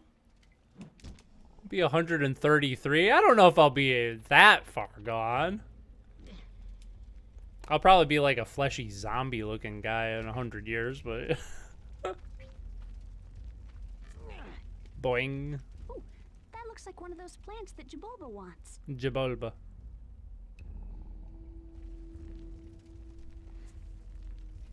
I like 4:3 as an aspect ratio a lot, and I don't know why. 1:1 is harder, though Wes Anderson does wonders with it. 1:1 is kind of oppressive, but I think it can be used well. I believe The Lighthouse, which is one of my favorite movies, was a 1:1 aspect ratio. Correct me if I'm wrong. And it is oppressive. Like, you just feel like boxed in the whole time. Oh, I remember this thing, and I remember it being kind of a pain in the ass. Ow. Where's the dodge roll button? Also, can I lock on or something? Or...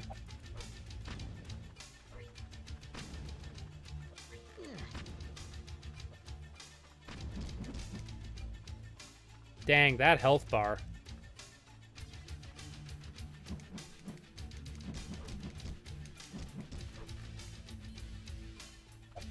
Is there any trick to this, or just keep wailing on him?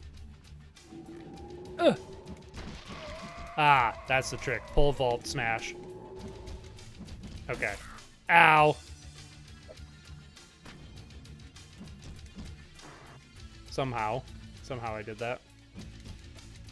Also, what's with the rockin' music suddenly? It kind of feels a little out of place.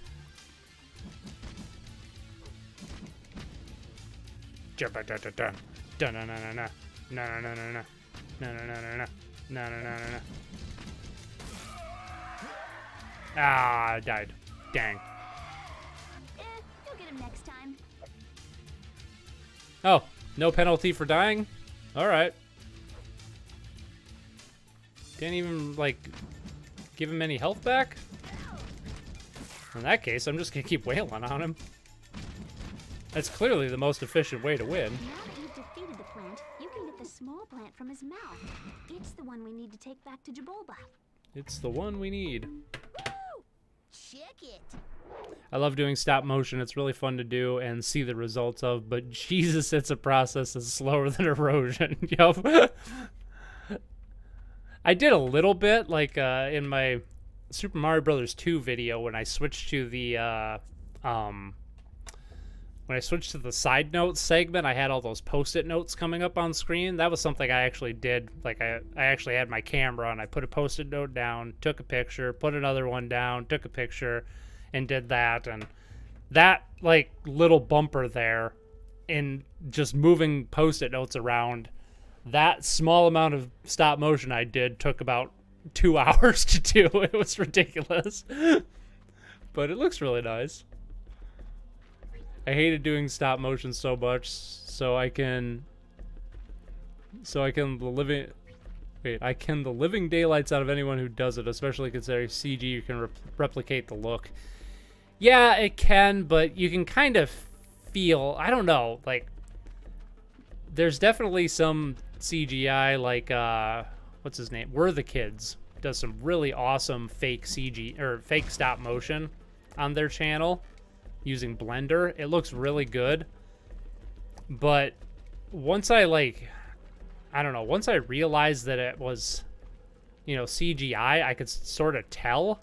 And then now, like, when I see that CGI replication done, or when I see that stop motion style done in CGI, it kind of sticks out to me now, so it doesn't have the same effect as like actual stop motion. It still is really impressive, and it's a really nice look, but I don't know, there's just something so magical about legit stop motion and just knowing like the love and attention that went into it that just makes it so magical. That's the best word for it. But I totally am not knocking anybody who does CGI at all, because that's a process too. It's a quicker process, but with how much bad CGI exists in the world, like anytime it's done well, it's so impressive because you see so much bad stuff. I think we're gonna bounce to a different game here. I'm starting to lose interest in TAC. Feel like it's kind of doing more of the same stuff here. Maybe we'll play a little more next week though. I think I could just dip out whenever, right? Yeah, save game. Save the game, and maybe we'll come back next week. We're going to play some Spelunker on the NES next.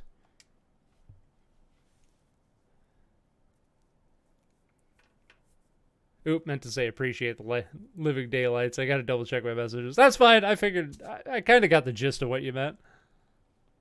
The boss should have recovered maybe not all of its HP, but some of it. Otherwise, yeah, no penalty for dying. Yeah, like, that's exactly what I did, because, like, I saw that, I'm like, oh, I died, and I didn't, like, lose a life. I didn't go back all that far. The boss didn't gain any health back. There's no reason for me to try now, because I could just wail on it, and if I die again, big deal. All right, let's bounce out from some TAC here and go to Spelunker. Next week, we'll be able to play more of the actual game and not the tutorial. That was fun, though. I'm surprised how well that game holds up visually. It's very impressive. I kind of get the feeling that, like, that generation and, like, the previous generation have a bad rap for, like, ugly visuals, but most games from that era hold up a lot better than people give them credit for. What am I looking for here? NES. NES, where are you? I went past you. Super NES, Game Boy Advance. There's the NES. Spelunker.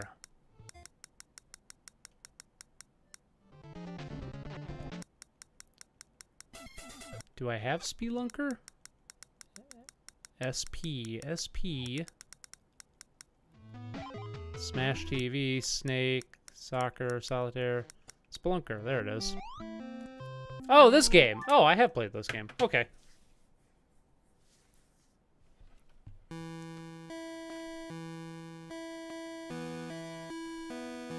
Broderbund. Nice. The same people who brought us Myst and Riven, the sequel to Myst, and Myst 3.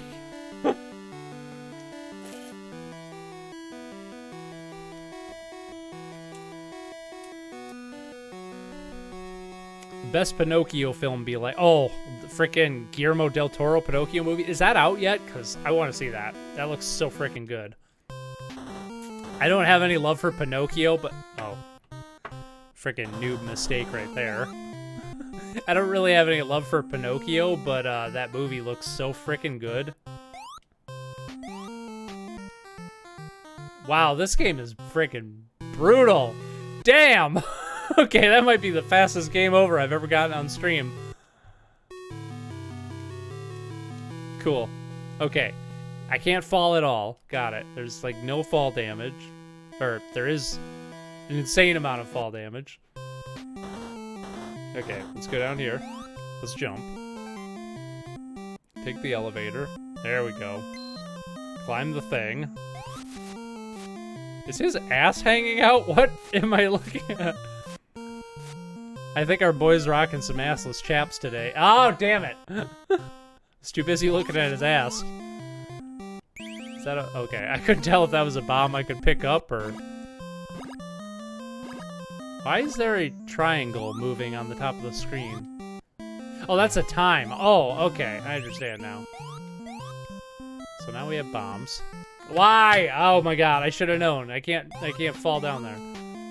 Okay, grab the rope. Show us your ass. Oh, this is backpack. Okay. Okay, now let's go down here. How do I bomb? Is it select?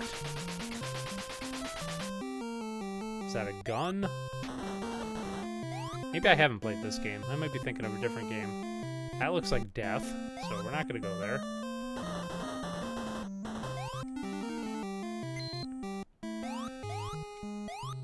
Also, yep, I expected that. That's game over again already. Oh my god, this game's brutal. Play Gungrave. Go to the options that enable rapid fire to save your thumbs from cramping. Will do. I did get that. So we will have to play some Gungrave. I think next we're gonna play a little more of this, but we'll play Jackie Chan Action Kung Fu. If that's not the one we played a few weeks ago, because if it is, I'm not gonna play it again. Wow, Spelunker.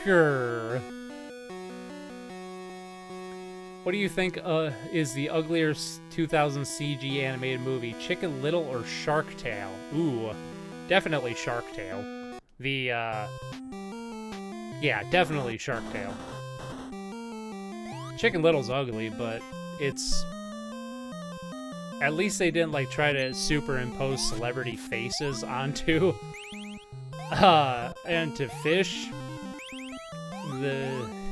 seeing Will Smith's face on a, whatever kind of fish that is, kinda gives me nightmares. Okay, I'm starting to get a feel for this game. Let's go over here, grab some muns, go down here, do this, jump, jump, there we go. What is that? I think that reset my time?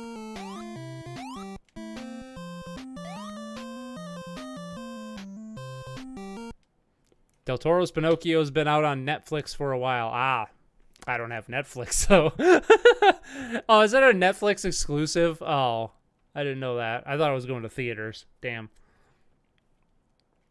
It was out since last year? What? I didn't know that. Dang.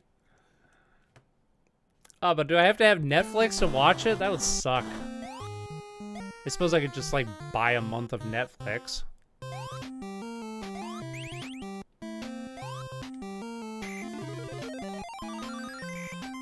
I kind of hate Netflix,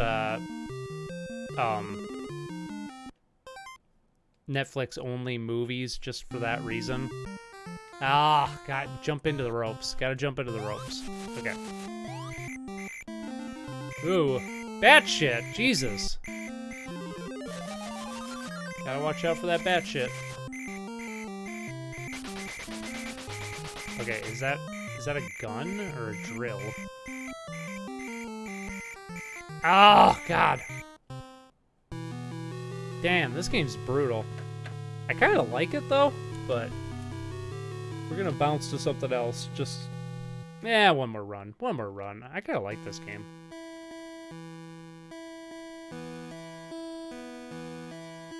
This is why I wanted you to play this. Why? Because it's insanely hard? I mean, it's pretty good, actually. It's just, it's kind of like an early Rage game, actually. Except that. If it weren't for the... Oh, yeah. If it weren't for the insta-kill fall, if you're more than, like, 2 inches off the ground, wouldn't be too bad.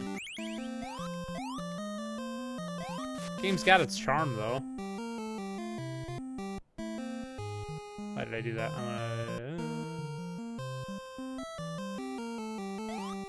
I want to watch somebody speedrun this game now. You know it's been done.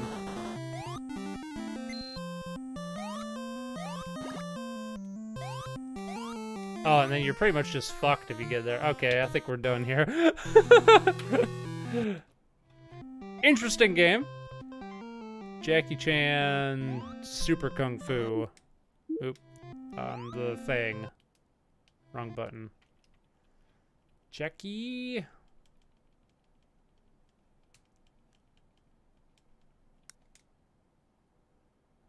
Jackie Chan's Action Kung Fu. Yeah, we played this a few weeks ago. So I'm not gonna bother playing that. Because we already played it on stream. But it was a good one. I did really like this game. Let's go play some Gungrave then. Gungrave. So what you're telling me, Colin, is that the TurboGrafx 16 version of that game is the superior version? Because you recommended that one first. I wish my TurboGrafx games were working. We would check it out then. Right now I'm looking for PS2, which is the black screen of death. Gungrave. A game I've never played.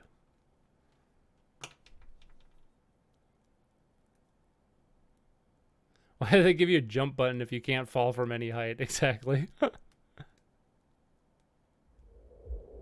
Crash Bandicoot, The Wrath of Cortex looked worse than Tak, and that's embarrassing.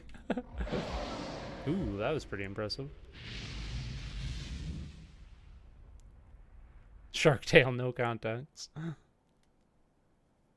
Netflix gave up on their no password sharing policy, so ask your friends if they can share so you can watch Pinocchio. Does Matt have a Netflix account? I think my parents have a Netflix account. I could probably just bum off of theirs, yeah. I did hear about the whole Netflix thing and how that wasn't really working out very well.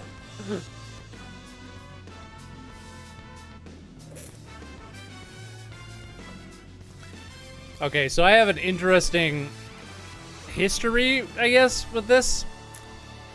So, when I was in high school, there was this really weird kid who, he was kind of nice, but he was like one of those, you know, weird kids that like nobody wanted to talk to because he listened to death metal and wore makeup and stuff like that. And I was kind of like that because I dressed in like all black and had long black hair in high school and stuff like that. And we both watched anime, so we had a lot to talk about. But he was a massive fan of this game. And I didn't know it was a video game for the longest time. I thought it was an anime because he, like, every day he wore a Gungrave shirt that he got from, like, Hot Topic or online or something. And when I heard of this game, I, like, avoided it because I assumed it was just a crappy anime tie-in game. But as I was researching today, apparently the game came out first and the anime was made after the game. So now I'm more interested in it. So Tanish says go to options and turn on rapid fire. Oh, and we're turning on blood. Come on. Normal, hard, and kick ass. You know it's a good game. Excuse me, a good game then. Okay. So I am interested in this because I've, like I said, I kind of avoided this game when I got my PS2 because I had assumed it was an anime tie-in and not a game. I want to be the guy in Trap Adventure 2 we're based on Spelunker, so yeah, there we go. That makes a lot of sense. Yeah, Netflix backpaddled. Now, if only there was some way to connect Spelunk to the lore of Myst. Hey, what's up, Romel? How you doing this week? What is the worst animated movie I've ever seen? Ooh. Worst animated movie I've ever seen. Dang.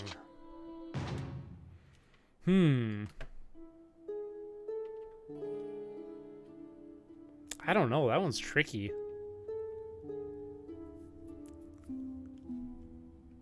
I mean, Shark Tale's a good one. I probably wouldn't have thought of that one if we hadn't just talked about Shark Tale, so I don't know if it qualifies. Ooh, I like this opening. This is pretty.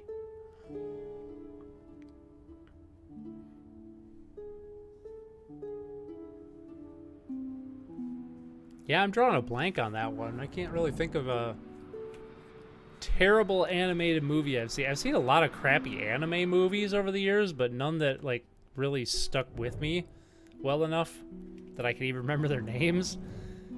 Because, like, when I was in high school, I, like, was super into anime, and I lived out in the country, so there wasn't really anywhere to buy anime, and we had such a shitty internet connection, I couldn't stream or pirate anime very easily. So I was kind of like, my only options for anime were going to our local video rental store, and this was years after the rental market was already dead. And I was just kind of forced to watch whatever they had on hand, and they had some really bad shit on hand more often than not. Eventually, we did get a good enough internet connection I could watch and pirate some anime, but you know. Are you going to do it? Ooh, yeah. Love this anime Devil May Cry opening here. Oh, it's totally Devil May Cry. It's Ebony and Ivory. I think I'd see them again. Minus Food Fight. I have watched Food Fight. Food Fight's pretty bad. I enjoyed it though because it was so bad. I just remember I watched it like immediately after JonTron did his review of it back in the day because I was just like, oh my god, this looks so awful, I gotta watch it.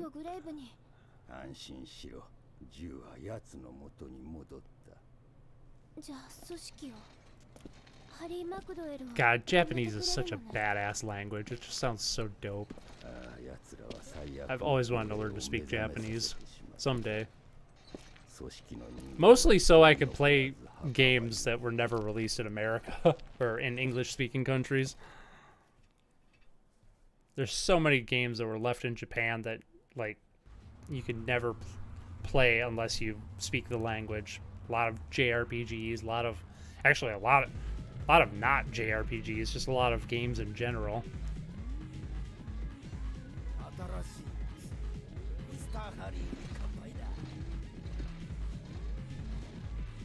The worst animated movie ever is Joshua and the Promised Land. Was that the one with the Gabgalab or whatever it was? I think, what was it, Saber Spark did a video on? Kick their ass. Oh, I'm all about that. All right. We got auto fire. So what are my buttons? Okay, X is dodge roll, or dodge thing. Oh. Turning is weird. Okay. Love that cel-shaded look, though. Get that. That's my melee. Oh, there's a run button. Okay.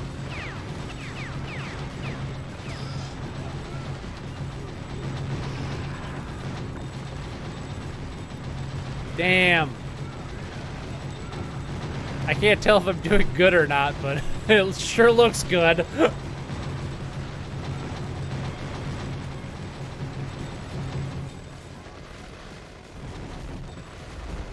I kept tapping circle to dodge roll. It's almost as if I'm like a chronic Soulsborne player or something.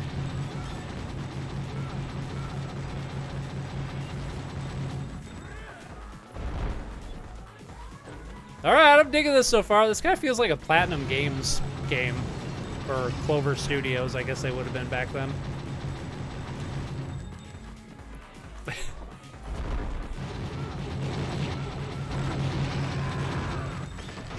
Oh, damn. Alright.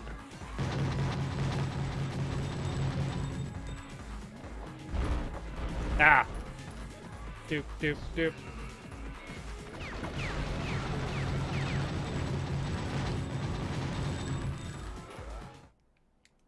I gotta go, my bro. Be sure to have many more certified seltzer moments.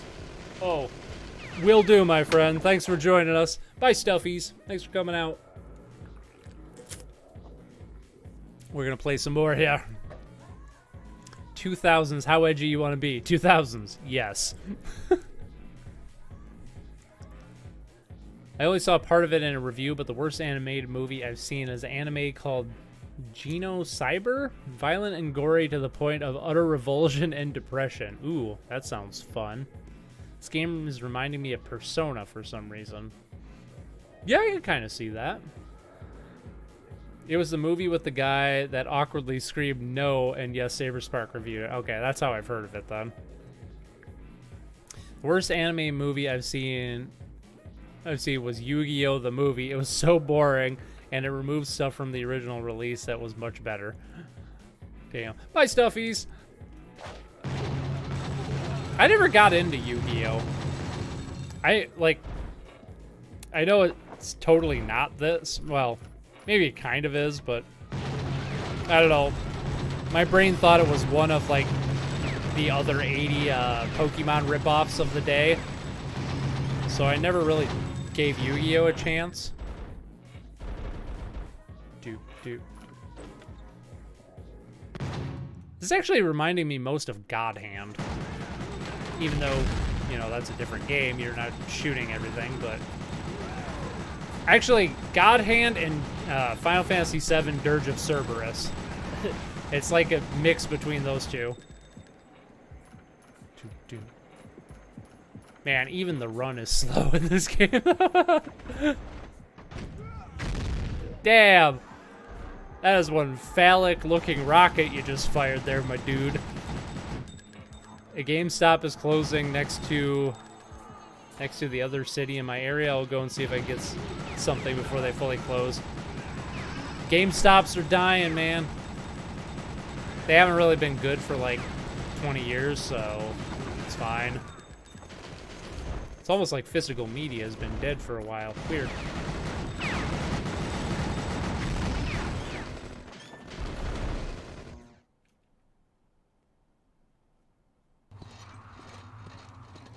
Dunk, dunk, dunk.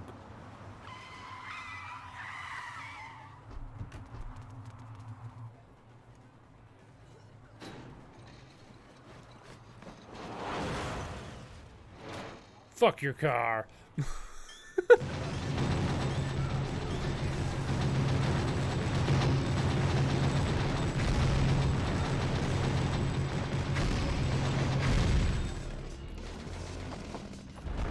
I keep thinking X is run. It's not.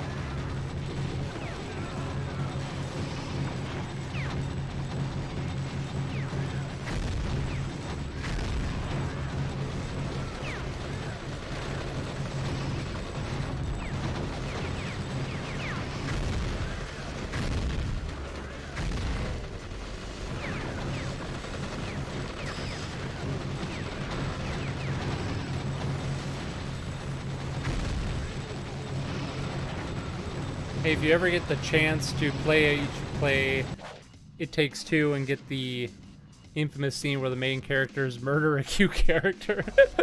Nice. I do want to play It Takes Two. That game looks really good. I'd have to find somebody to play it with me, though. I might be able to get Ryan to play it with me. Doesn't really seem like his kind of game, though. Okay, this is an interesting game, but I don't feel like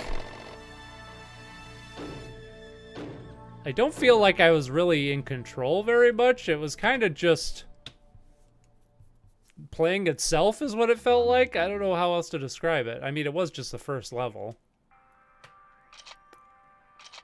I suppose it's probably meant to be a spectacle game above all else, but... The curse is heading for other countries now. Just like Toys R Us. Yep, gone the ways. This game does have fully remappable controls, so you can change them in the menu if you want. I'll just get used to them, but... Oh, I don't want to end the game yet, no. Let's go to the next stage.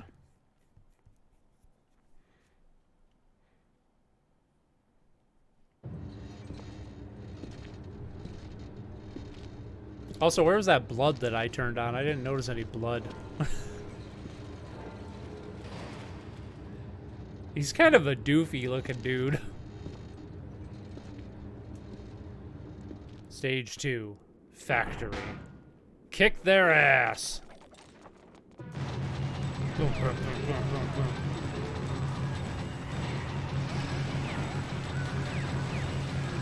But I'm also not crying over the closure of GameStop. They usually annoy you with game protection and membership cards. Yeah, because that's the only way they've been making money for like 20 years. That and like Funko Pops. That's been their recent cash cow.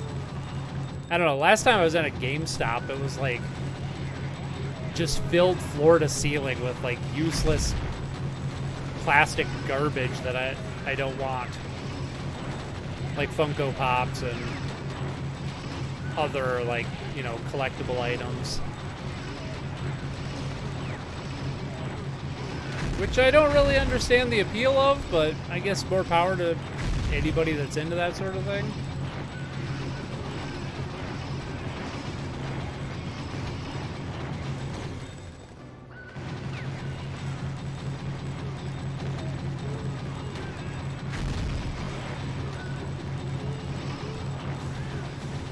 Oh, I should have dodged there. Have I taken any damage at all? Like, that looked like I took some damage, but my health bar didn't go down at all.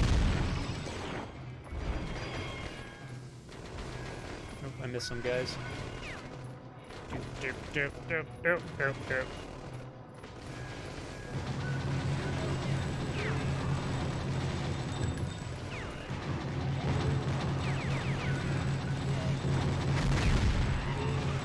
Maybe this is one of those games you're supposed to play on, like, the hardest difficulty.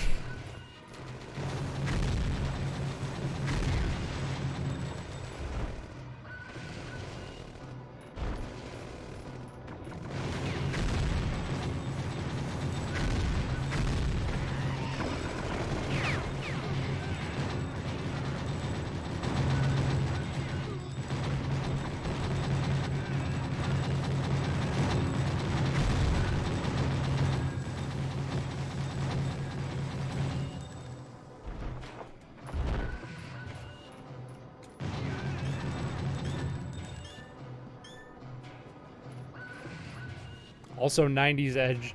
Amazon is the new GameStop and Toys R Us now. Amazon is the new everything. It is just... It's just engulfed every other store out there. You really sure that you don't want your game protection? No, I just want the game. Exactly. Protected from what? The dust mites that will cover it over time?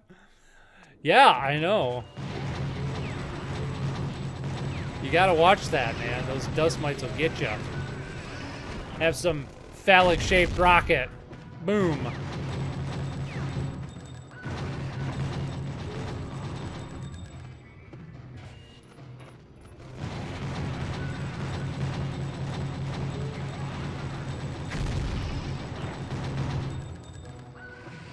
Alright.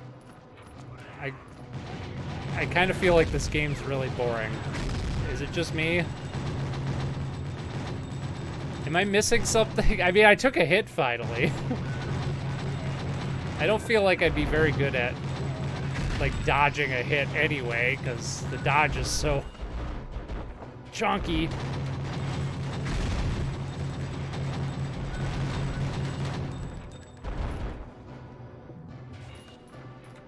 Alright.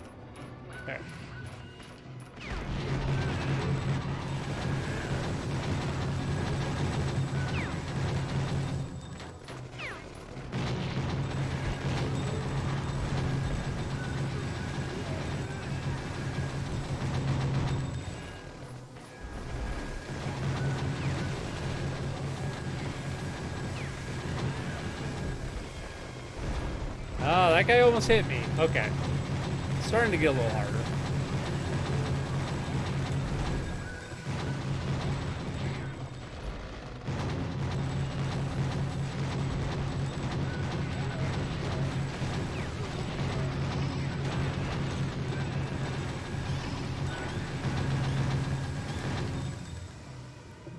Go, go, go. I only fell for game protection with CDs, but with cartridges, nah, they can't fool me. Yeah, right. Yeah, even with CDs, like, you could always rebuff them or resurface them or something like that. Like, game protection was always a scam. So was, like, movie protection, like at rental stores.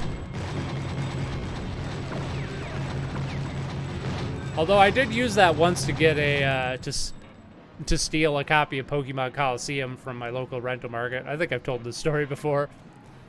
They had, like, ripped us off with, like, quote-unquote late fees a whole bunch, and I kind of had, like, the teenage vindictiveness of I need to get back at them somehow. So, for, like, weeks, I'd go in there, I'd rent stuff, and they'd always ask me, would you like, you know, pay, I think it was like 25 cents per item you got for insurance on it. And so for weeks, I always got it. So they knew my face, and they knew I always got the insurance. And then I rented Pokemon Coliseum once, and I got a disc the same size and shape as it from Walmart. I spray painted it black, and then put their like movie gallery sticker on it, and then I put it in the case instead of the game. And then I had my friend's dog eat it.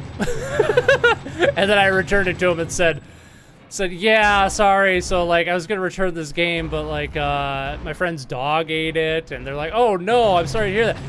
But it looks like you had insurance on it, so everything's all right.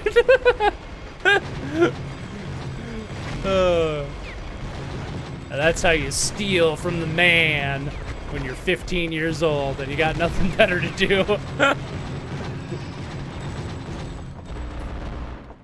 And now they're out of business anyway, so it's probably all my fault. When you buff Wii game, it could destroy the data because the data was written so close to the top. Oh, I didn't know that, really. Dang. Most people here in Germany probably go to Saturn or Media Market for new releases. I have heard the tales of Media Market from European folks. They've told me that it's a good place to go, but yeah, we don't have that over here. Evil! I like it. Hey, what's up, Mark? How you doing? You know what mechanic I wish games would do nowadays? The internal clock for seasonal holidays or time of days as well. Those games were cool. Hell yeah. Yeah, I agree. That is something that's not utilized very often these days. And you would think it would be, seeing as, like, every device has, like, an internal clock these days.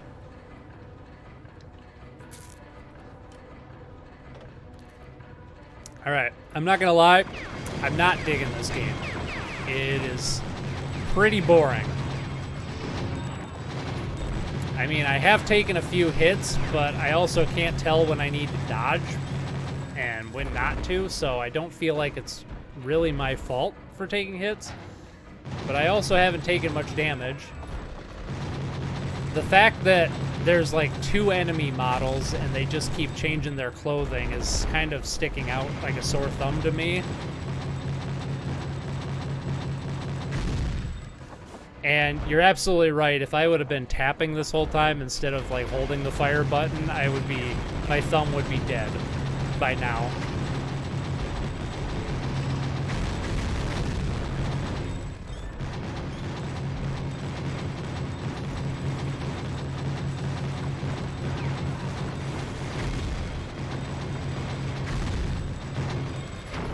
Oh, well, I do have a melee attack, but I mean, that doesn't really add much.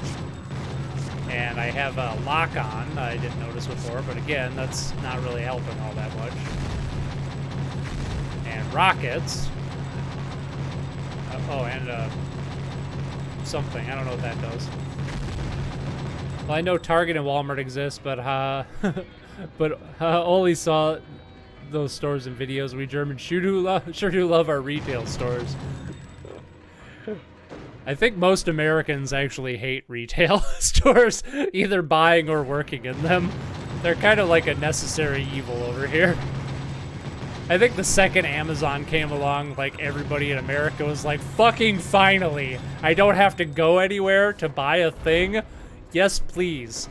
I can go back to sitting on my fat ass and just chowing down on McDonald's and Taco Bell and chugging Mountain Dew. Hell yeah.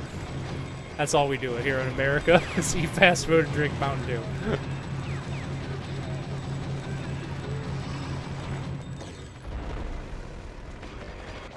This game is like the mech stages in Sonic Adventure 2, but somehow more boring. Yeah, that's kind of where I'm at. At least the mech stages in Sonic Adventure 2, you can kind of hold the button and lock onto a whole bunch of targets, and there's kind of like a nice little meta game where you try to lock onto the most targets you possibly can to get like the highest score multiplier. Like, I feel like this game could really benefit from that. Metal Gear Solid 3 does something really fun with the clock out. The bosses can die of old age if you haven't played the game for too long. That is really fun. Hey, there's a spot where I should be dodging. I could appreciate the aesthetics and the nice animation on the character we're playing as in this game for sure, but it's about all I'm getting. Yeah, this game is really easy, normal, and hard. Not normal, hard, then kick-ass. Animal Crossing always does stuff with the internal clock, which is always nice. To be honest, all retail stores are evil. I was referring to the market here where Walmart and other retail stores never could find success. Oh, yeah. Yeah, that is strange. I don't know. Maybe it's just like more of a common thing in like Europe to like have. It seems like a lot of European countries are so tightly knit that they have like a lot of specialty shops, and that's just kind of like the environment there. But since America is such a large, sprawling country, like, we never really had, like specialty shops. It's always been department stores, even going back to, like, going back, like, 100 years. And I think it's just, because we don't have, like, old cities that are, like, have been built on for hundreds of years like Europe does. I mean, that was cool, but I don't know why it happened. Oh, that's probably the guy I was supposed to kill. Okay. Yeah, so, not a fan of this game. It's pretty bland. I can appreciate the style of it, but it's not for me. Worth playing, though, I would say, to find out, because I have always wondered about this game, because, like I said, I always thought it was, like, a really crappy, like, anime tie-in.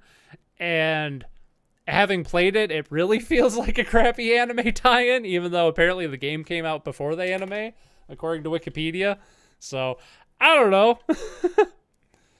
We're out of games. Anybody got a recommendation as we hop to something else? I'm going to have a certified seltzer moment here.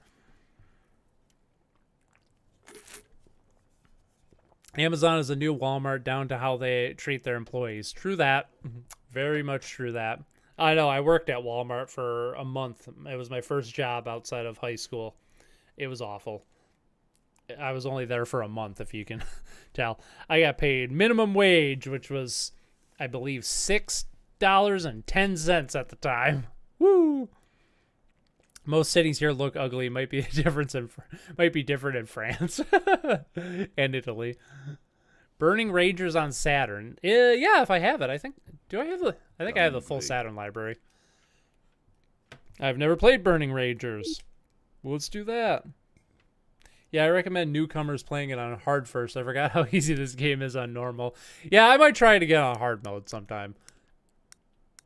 It was just way too easy.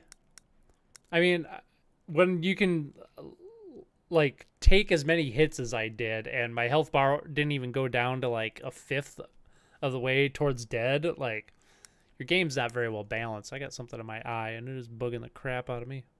Oh, there we go. Much better. Saturn. Where you at, Saturn? You are right there. Burning Rangers. Yeah. Blazing Heroes. I don't have Burning Rangers. Is that never released in America? Okay, no Burning Rangers. I only have the US library of Saturn games. I thought it was the full library. I thought Burning Rangers came out in the US, but apparently not. All right. I'm going to play some random stuff until I get another recommendation. Something on the N64. WWF. What does that say? Warzone? Sure. Let's play a wrestling game. Adventure for Atari 2600. Ooh, we need to find that first Easter egg. Ah, yes. What the hell was it? What the hell's the name of the guy? Ah, I can't remember it. Warren something. The first video game Easter egg, which I don't remember how to get. Burning Rangers did come out in the US, but I guess it's not on here. Yeah, I thought I had the full US library on here, but apparently not. Okay. All right, we'll play Atari Adventure after this. I love that game. I haven't played it in a while. I don't need no training. I'm a pro wrestling man. Challenge, sure. Ooh, Stone Cold Steve Austin and Sean, or custom. Mosh. Wow, this four-sided box sure has a lot of sides. The Undertaker, Owen Hart. I don't know who any of these people are. Oh, there we go. Let's just play as The Rock. We're gonna play as The Rock. Looks great. We're gonna play as Dwayne The Rock Johnson. Oh, you're right. Yes, I think I got Parasite Eve working. We'll play that next, and then we'll play Adventure, because I've been promising Parasite Eve forever. Yeah, I think I got Parasite Eve working. We shall try it. I like how the Sega Saturn games look because the polygons look so pleasing. It looks better than the PS1 games. Yeah, I do have a soft spot for the PS1 look, though. I really like how, like, the default PlayStation look. Like, the Spyro games, like, they look really good to my mind. But yes, the Saturn polygon look is also quite good. Most Saturn and Dreamcast games need re-releases. They only They only stick to the Genesis? Oh, right. Yeah, Sega only ever releases Genesis games. Yeah. That is true. I think the fans will be getting their money's worth tonight. Ooh, yeah.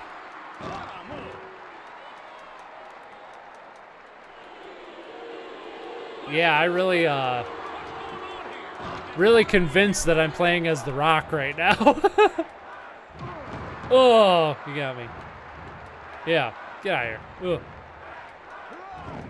I have no idea what I'm doing. I'm just pushing buttons. Come on. Yeah. Oh, man. Yeah, well, I'm just going to keep mashing the kick button, so there we go. Let's get that grab. Oh, damn. Damn! I mean, it's all acting, so of course he's going to survive it. Jesus, I can't do anything!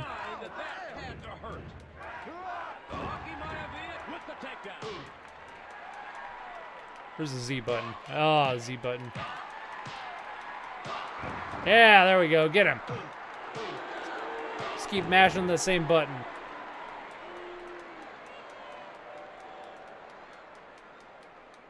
Okay. Off the ropes. Lucky might be a comeback city, and the fans go nuts. I could get out of there. Okay. I feel like there's no strategy to this. It's all button mashing. I was trying to do an off the ropes move again, but it didn't work.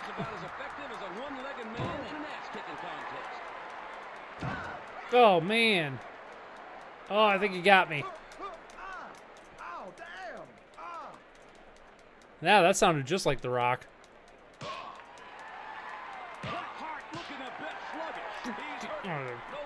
Just keep punching. Yeah, there we go. Oh!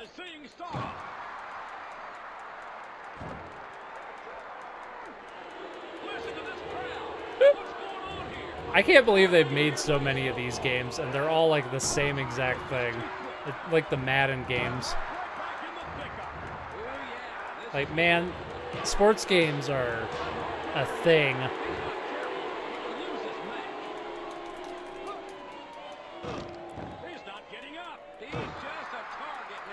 The best thing to do is just grab, knock him on the floor, and then button mash.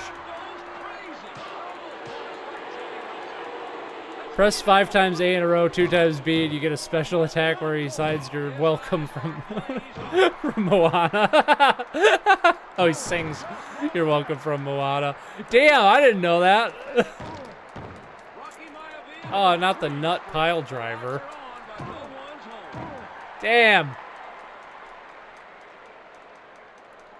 I can't tell who's winning. It's like any time I've ever seen a pro wrestling match ever.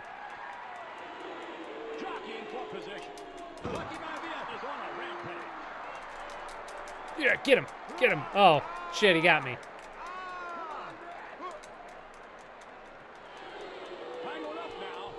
They also need to port 32X games. Better what they do now. I know the 32X had different programming stuff, but still find a way to port them or something. Please, Sega. Yeah, there's some interesting stuff on the 32X. It would be nice.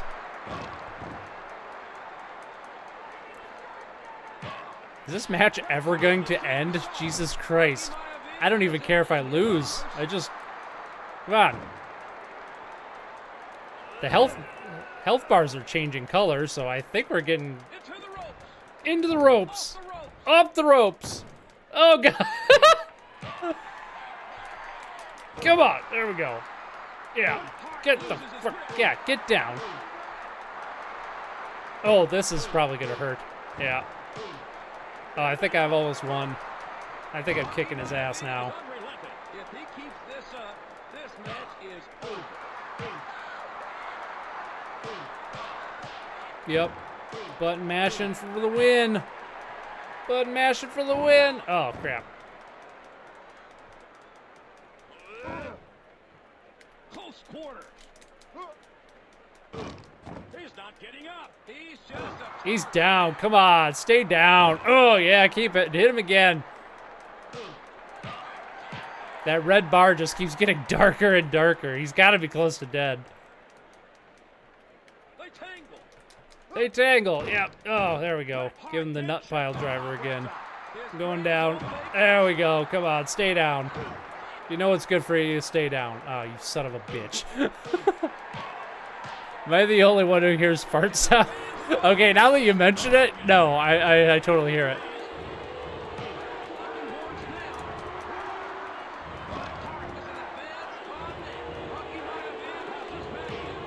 They're cheering for Bret Hart, but I am kicking his ass.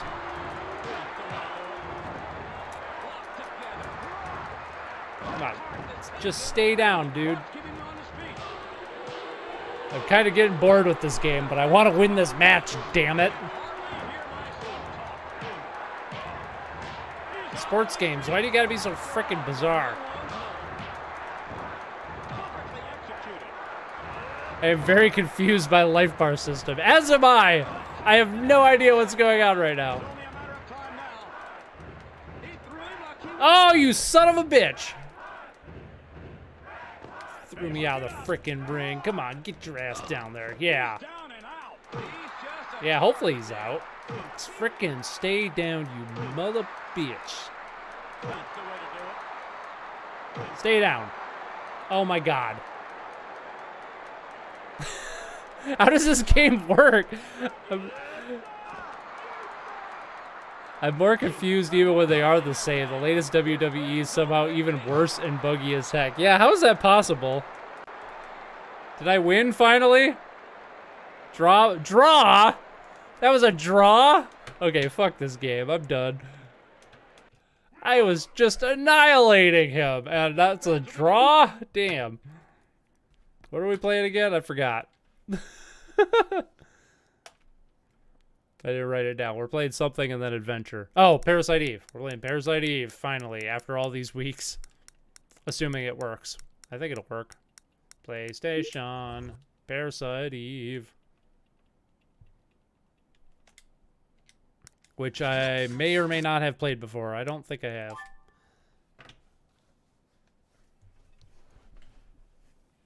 Does it work? Is it working?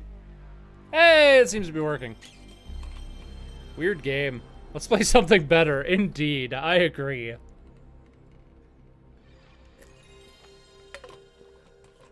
Instead, I'll recommend an even weirder game. Penguin Adventure for the MSX. Either that or Vampire Killer for the MSX. Alright. What time is it? Oh, we got like a half hour left. I don't know how long we'll play Parasite Eve for, so, but I will write down... Oh, we got to do Adventure next, because... Well, I think we'll end with Adventure, probably, unless we drop out of Parasite Eve quick. We'll see how I do at it. Adventure and Penguin Adventure.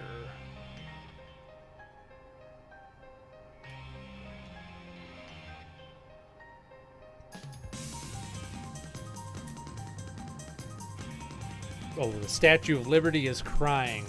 It's because Jesus is not present in America as much as he should be. Or so the Republicans will tell you. Ooh, Resonance. Ah, that is trippy. I love it.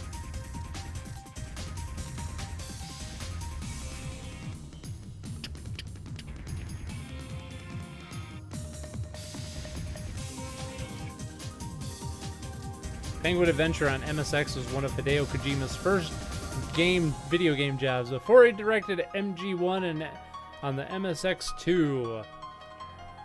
Ah, yes. A Kojima game, so I'm probably not going to like it, is what you're telling me.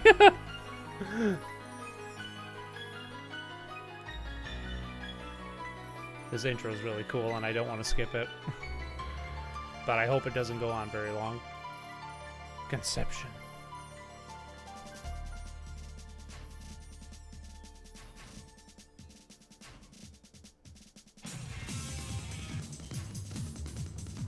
Evolution.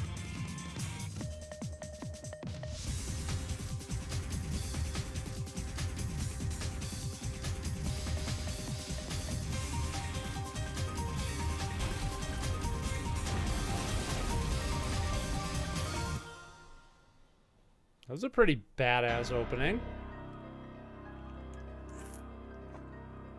Ooh.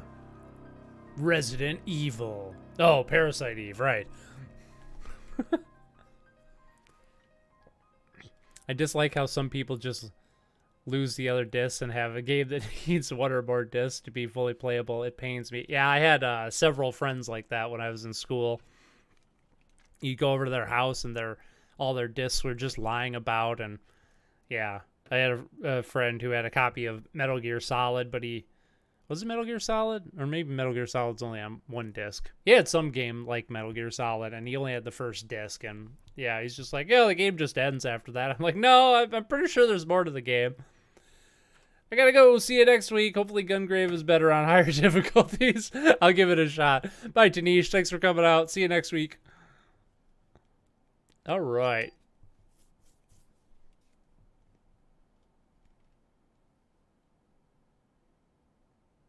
New game it is.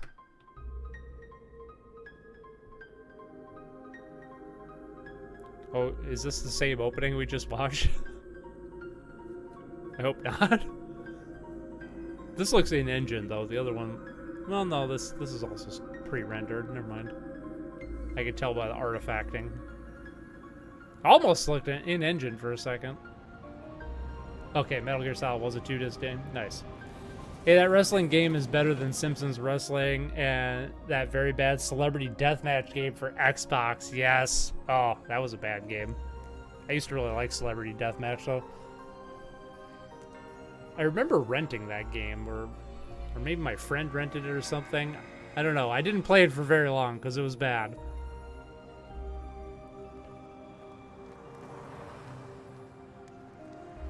Metal Gear Solid 1 had 2 discs. They had a coworker who hates Final Fantasy VII solely because you got to change the disc whenever you go to certain areas. What? I can't imagine hating a game because of a technical limitation that you have to overcome.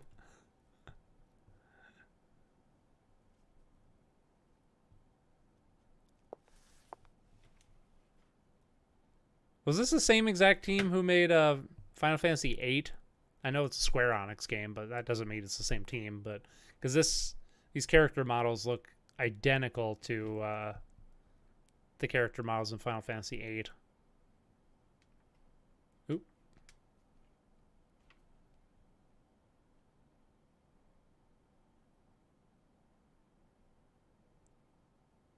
NYPD officer.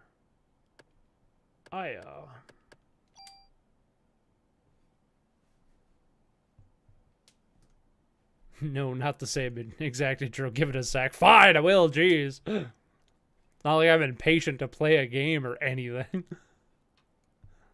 Love the music of this game. Yeah, it's pretty dope.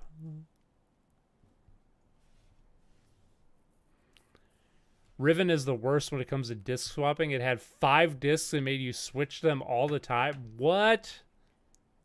Even the PC version? Or like on something else? Because I have a copy of Riven, but it's on PC. I wanted to say it was only 1 disc, though, which would make sense.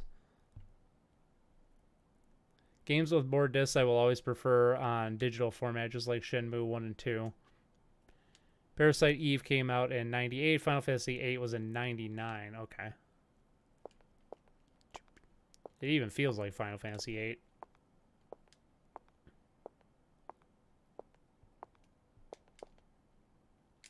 Yep. It's even got the same run button.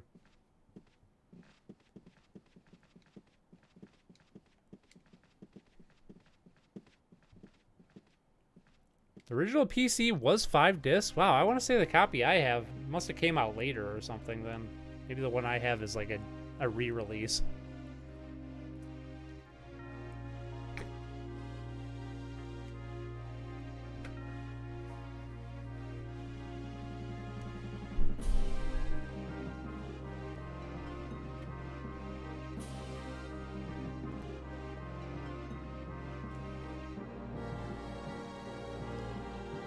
Square Enix really liked to do the whole opera within a game thing back in the 90s, didn't they? This looks rough. I don't know, I think it looks pretty good.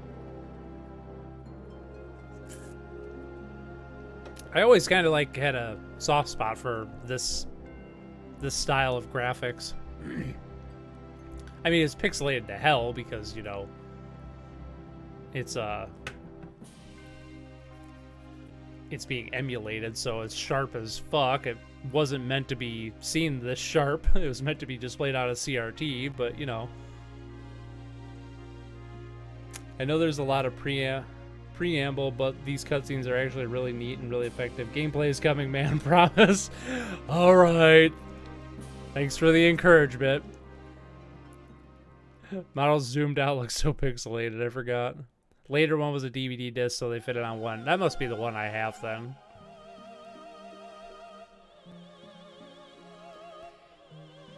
I mean, I do like the pixelated models here. They have a nice charm to it, but I'm really glad for Final Fantasy IX they decided to go with more cartoony models because it looks a lot better. And then the transitions between like the in-engine and the pre-rendered cutscenes, it's always really jarring to me. Like I wish they would have just stayed or stuck with the in-engine cutscenes. But they wouldn't have been able to get that information across, so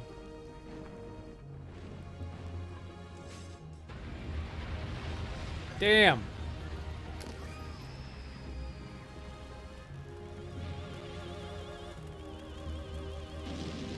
Can you one day play Donkey Kong 64 to 10% completion? Yeah, we can do that. I think it runs on here. A notoriously hard game to emulate, but I tried it one day and it seemed to work just fine, so. Funny how you can barely see their faces. Yeah, so we'll play this for a bit and then we're probably going to end with Adventure.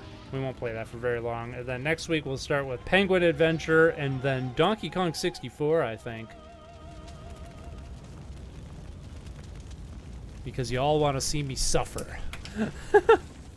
There's so much happening at once. The Saturn version of Police Nauts is weird with multiple discs. The prologue and epilogue along with a bunch of bonus content are on disc 1, but the rest of the game is scattered on the other 2 discs. That is weird.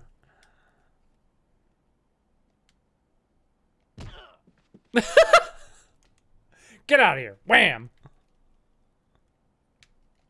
Oh, right. D-pad.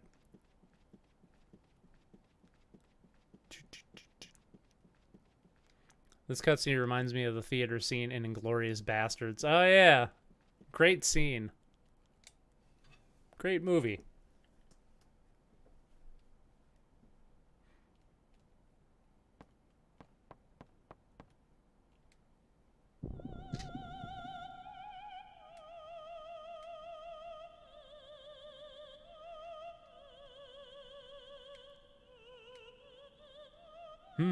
You should be awakening soon.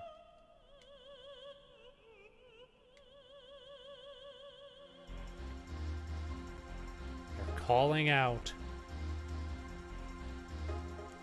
Another pre-rendered cutscene. Oh, nope. Okay, I have no idea how to play. Oh, it's active time battle. Okay, I understand.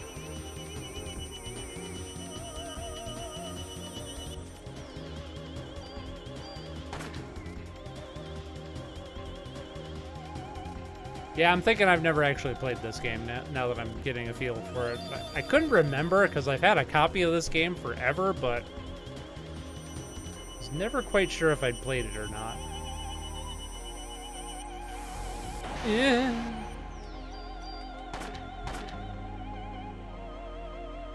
I do like that you could run around the combat field and dodge. That's a nice mechanic. Ah, missed. Ow.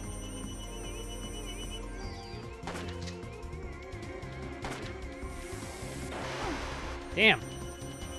Howdy! Hey, Paladin Matt! How you doing, buddy? Long time no see. We're playing some Parasite Eve on the PlayStation 1.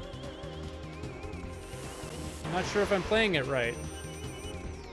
Do I have, like, nope, I just have that. Okay.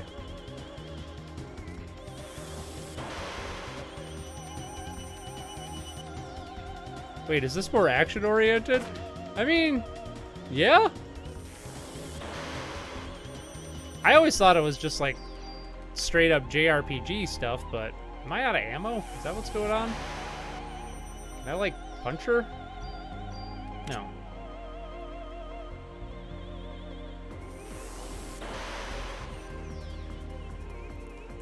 The evil opera-singing woman in the pre-rendered cutscene has 2 large tracts of land. Nice Monty Python reference there, Romello. She's got huge tracts of land. Okay, there must be a reload button I'm missing here or something. Or maybe I'm just out of ammo. I am out of ammo. What the hell do I do? Hitting buttons. Dodging. Hitting more buttons. Dodging. Okay. Change weapon. Do I have a different weapon? Bullet 6. Okay. Okay, this broke my expectations. I thought it was one of those where you can't dodge. Yeah. You can switch for a baton in the menu, which does more crit, but you unlock more abilities later. Okay. Change weapon. club. Ah, there we go. Got that baton out.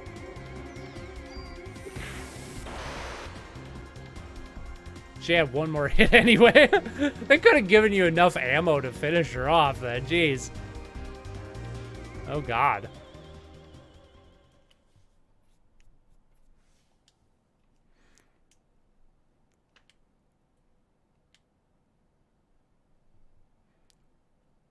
The polygonal thing is your firing range. Oh, I see. I gotcha. I thought it was just a fancy way to, like, select your character. Or to know which character is doing what. Ah, I see. Oop, I skipped some text. My bad.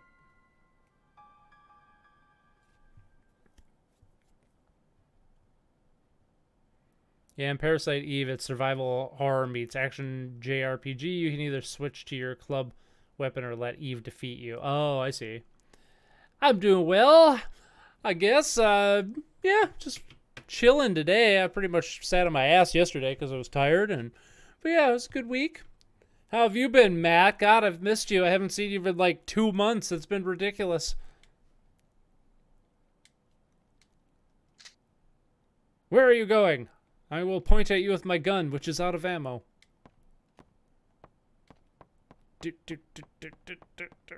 Love that run cycle. They did give you enough ammo, you just kept missing. Right, because that was the attack range, as you were saying. Well, you know, maybe the game should have had a long-winded tutorial like TAC. I might have learned something. Ah, jump down.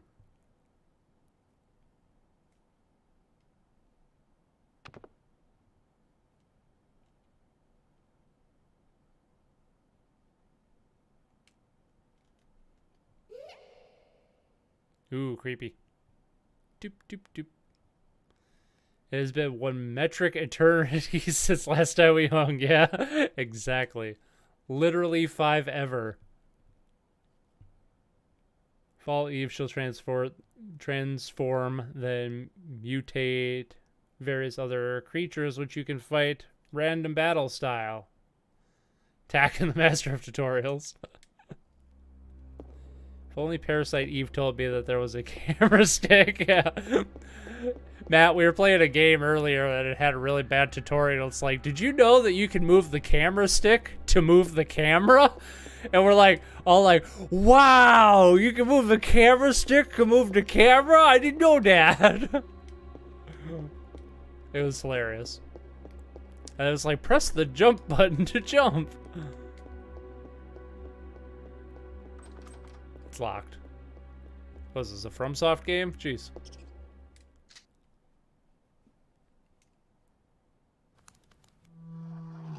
Oh no, pre-rendered rat.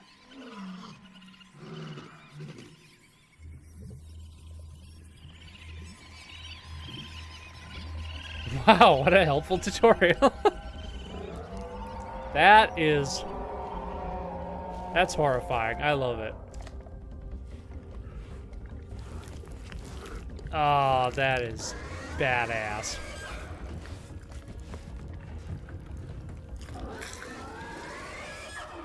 What the fuck? That is so cool. Jesus.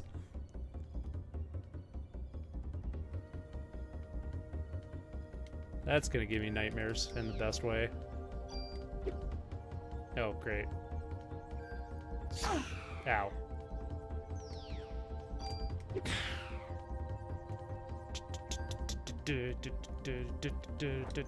Oop, I gotta get closer. Oop, hit him. There we go. Yeah. Ooh, I got some ammo too. Nice. I was literally typing, press the jump button to jump when he said that. Yeah.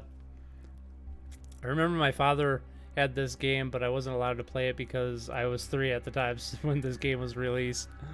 Yeah, I can see why he might not want you to play that, but I don't know. Apparently my favorite movie when I was 2 years old was Predator, so that's what my parents tell me. So maybe you would have been fine. I seem to have turned out fine, so maybe.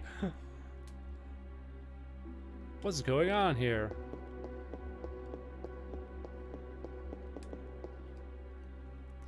Yeah, rendered in modern high-fidelity graphics, that would have not have been the same level of disturbing. No doubt.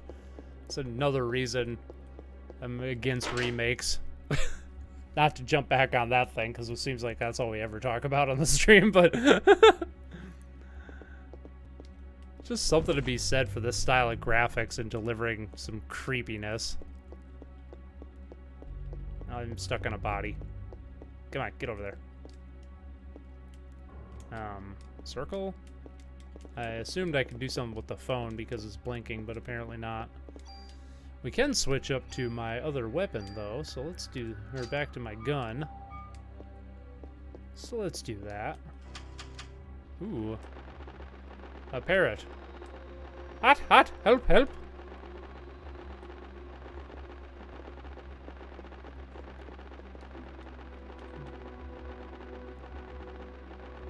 Okay, now I can use the phone after I find the parrot. That makes sense. Oh, that's the save station. Gotcha.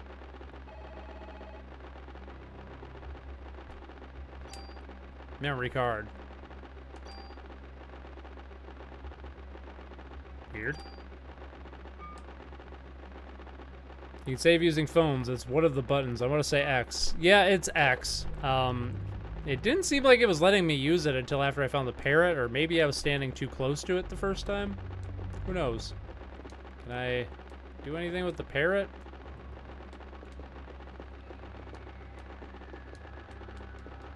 Oh. Switch to phone. The stream really stopped me arting. You did something. Well, at least now I can just watch on phone without draining too much power. Stopped me from arting. Damn it. I hate it when you stop arting.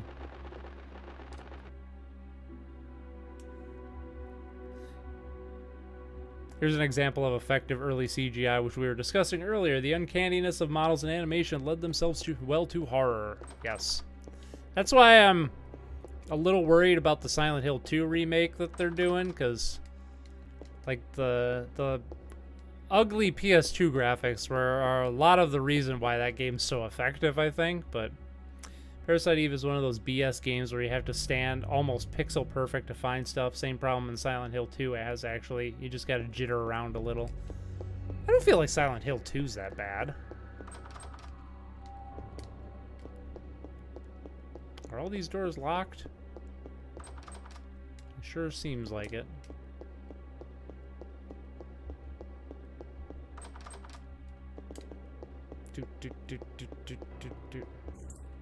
Okay, I found the one door that is not locked.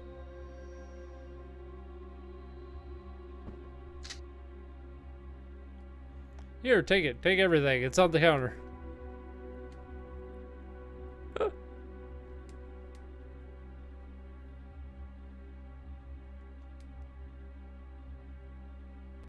Only staff are allowed here. So the opera that she was going to earlier had a clown in it? Or is this for a different show? Hey, I'm not dying here tonight. Wee, see you later.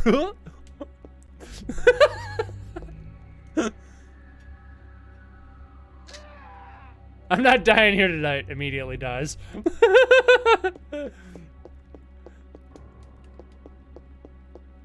Ooh, love that fake reflection in the mirror. Love it.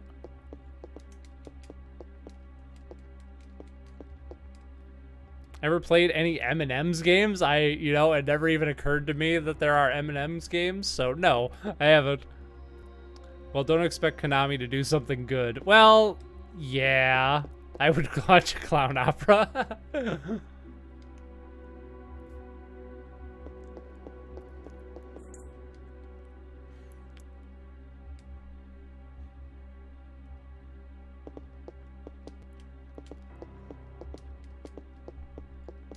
So is this game kind of like a Silent Hill type thing where you need to go around finding stuff to progress, but also... Oh, dang, that guy's still alive. But also mixed with, like, JRPG elements? Is that what's going on here? So that's kind of what it feels like.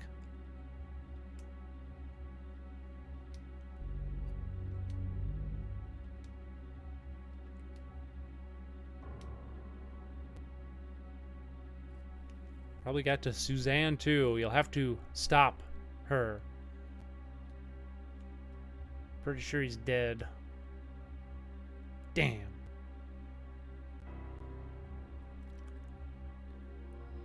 Dead of the Brain for the PC 98 is a point and click with a lot of really bad pixel specific things defined. Probably one of the worst examples of that sort of thing I know of. Never heard of that one. I haven't played any. I don't think I've ever played a PC 98 game.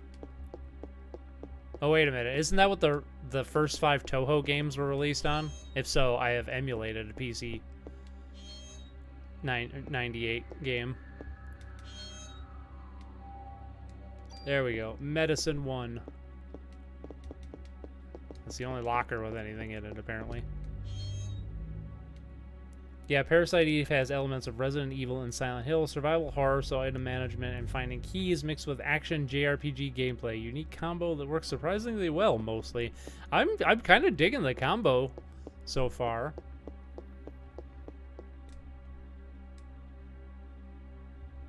It's a good idea, because I'm not really a fan of the combat in Resident Evil, like any of them. And I do kind of like the combat in Silent Hill 2, but it could be better. Alright. Now I'm in attack range. Just being able to, like, move around and dodge just makes this so much more engaging than your typical JRPG. I am so into this. I mean, it's kind of a little slow to get going, it seems, but that's fine.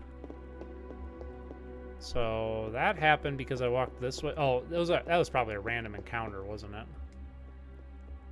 No, something has changed. This is the clown. This is probably the clown. Ah, it's that clown from the dressing room. I'm not gonna die here. Hey, if you aim at a guy, if you aim at a guy, someone out of the bathroom would say, okay, I'll wash my hands and go back inside. That would be hilarious. Dumping game ROMs is harder than it sounds. I really did create a corrupted GBA ROM. My biggest complaint with Parasite Eve is running out of ammo because, oh yeah, you can. Some enemies drop ammo, but there's a limited supply in terms of pickups. Just checked, and yeah, the first 5 Toho games were on PC 98 hardware. Okay, so I have played some PC 98 games. I was like super into Toho for a while, like, I want to say shortly out of high school.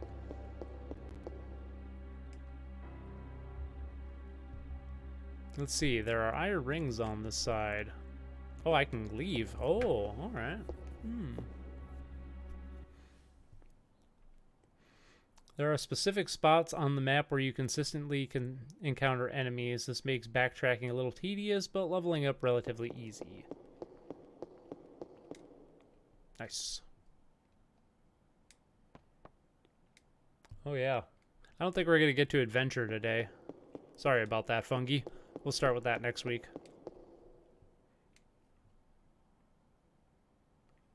I had to play some Parasite Eve at least, because, like, I've been promising it forever. But I think we're going to have to play some more later. Does this go back on the stage? Yes? Okay, I think I just need to go back down that hole. I must have missed something.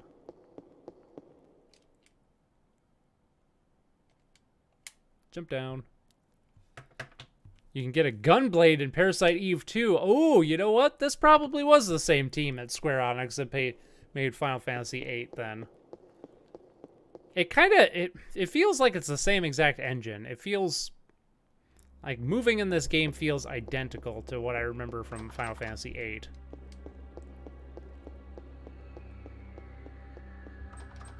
It's locked. We've been in this hallway far too long. I'm not gonna die here. Immediately dies here. I saw it coming because RPGs usually take time. Yeah. I'll be honest, I didn't actually know what kind of game this was offhand. I was thinking it was closer to Resident Evil than it was to like a JRPG or something.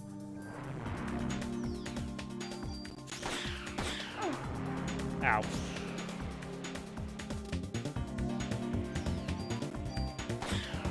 I am digging the combo though.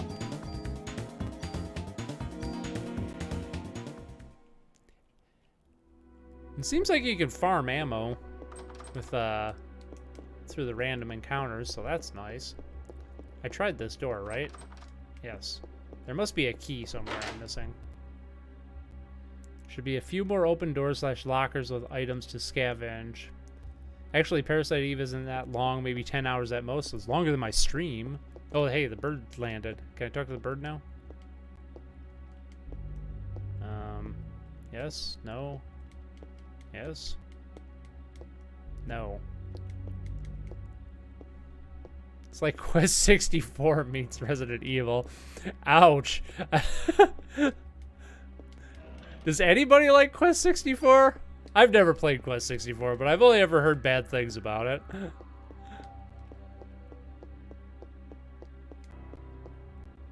I've only found 3 open doors, it looks like. And what? There must be something in the room where the clown was. It's locked, clearly.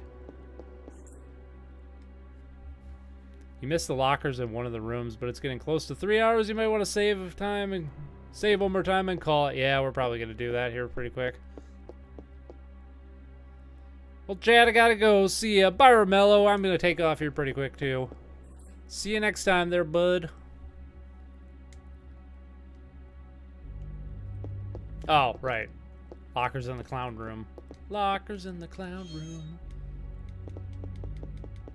Nothing in that one. Nope. Nope. Nope. Yep. I was hoping for a key or something. Okay, I found ammo. That's it. I've never played Quest 64, but I've held a complete inbox copy. My friend has for some reason. Nice. Probably got it cheap. I don't think anybody likes that game. Also check the table. I am checking table. I am checking everything. Quest 64 feels like a beta that was forced to market. Could have been a solid game if they had more time / budget. Ah, the fate of many a game. Okay, then on that table.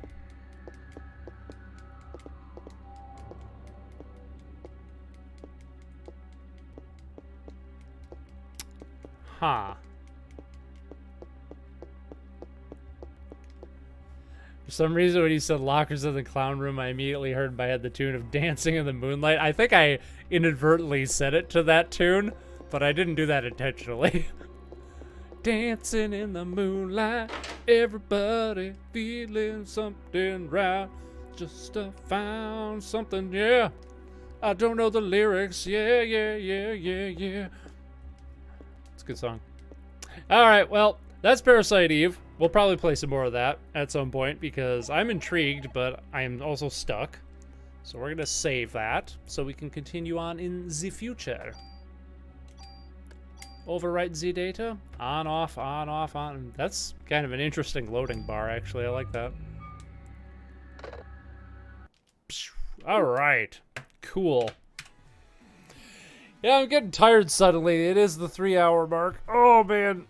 Maybe check the charred corpses? Well, we'll check that next time. Opinion about Borzoi dogs? What is Borzoi dogs? I don't know what that is. So, my opinion is I have no idea. Borzoi dogs? I'm gonna look that up quick.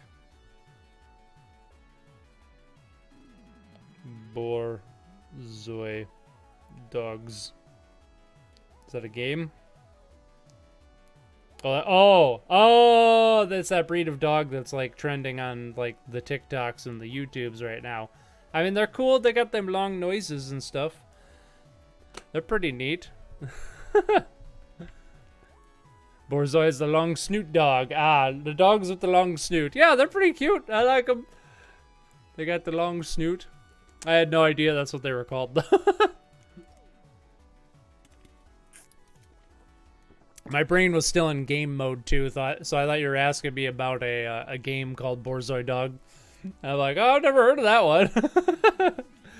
All right, well, thank you all for joining me for this retro game hopping afternoon. Sorry we didn't get to Adventure, Penguin Adventure, or Donkey Kong 64. Next week, we shall start with those and do that. So, yeah, I'm going to go get in my pajamas and sit on my ass and probably play Sekiro some more because I've been super into Sekiro this week, as I oft am. So, yeah, hope you all have a good week, and I'll see you next time. Okay, bye!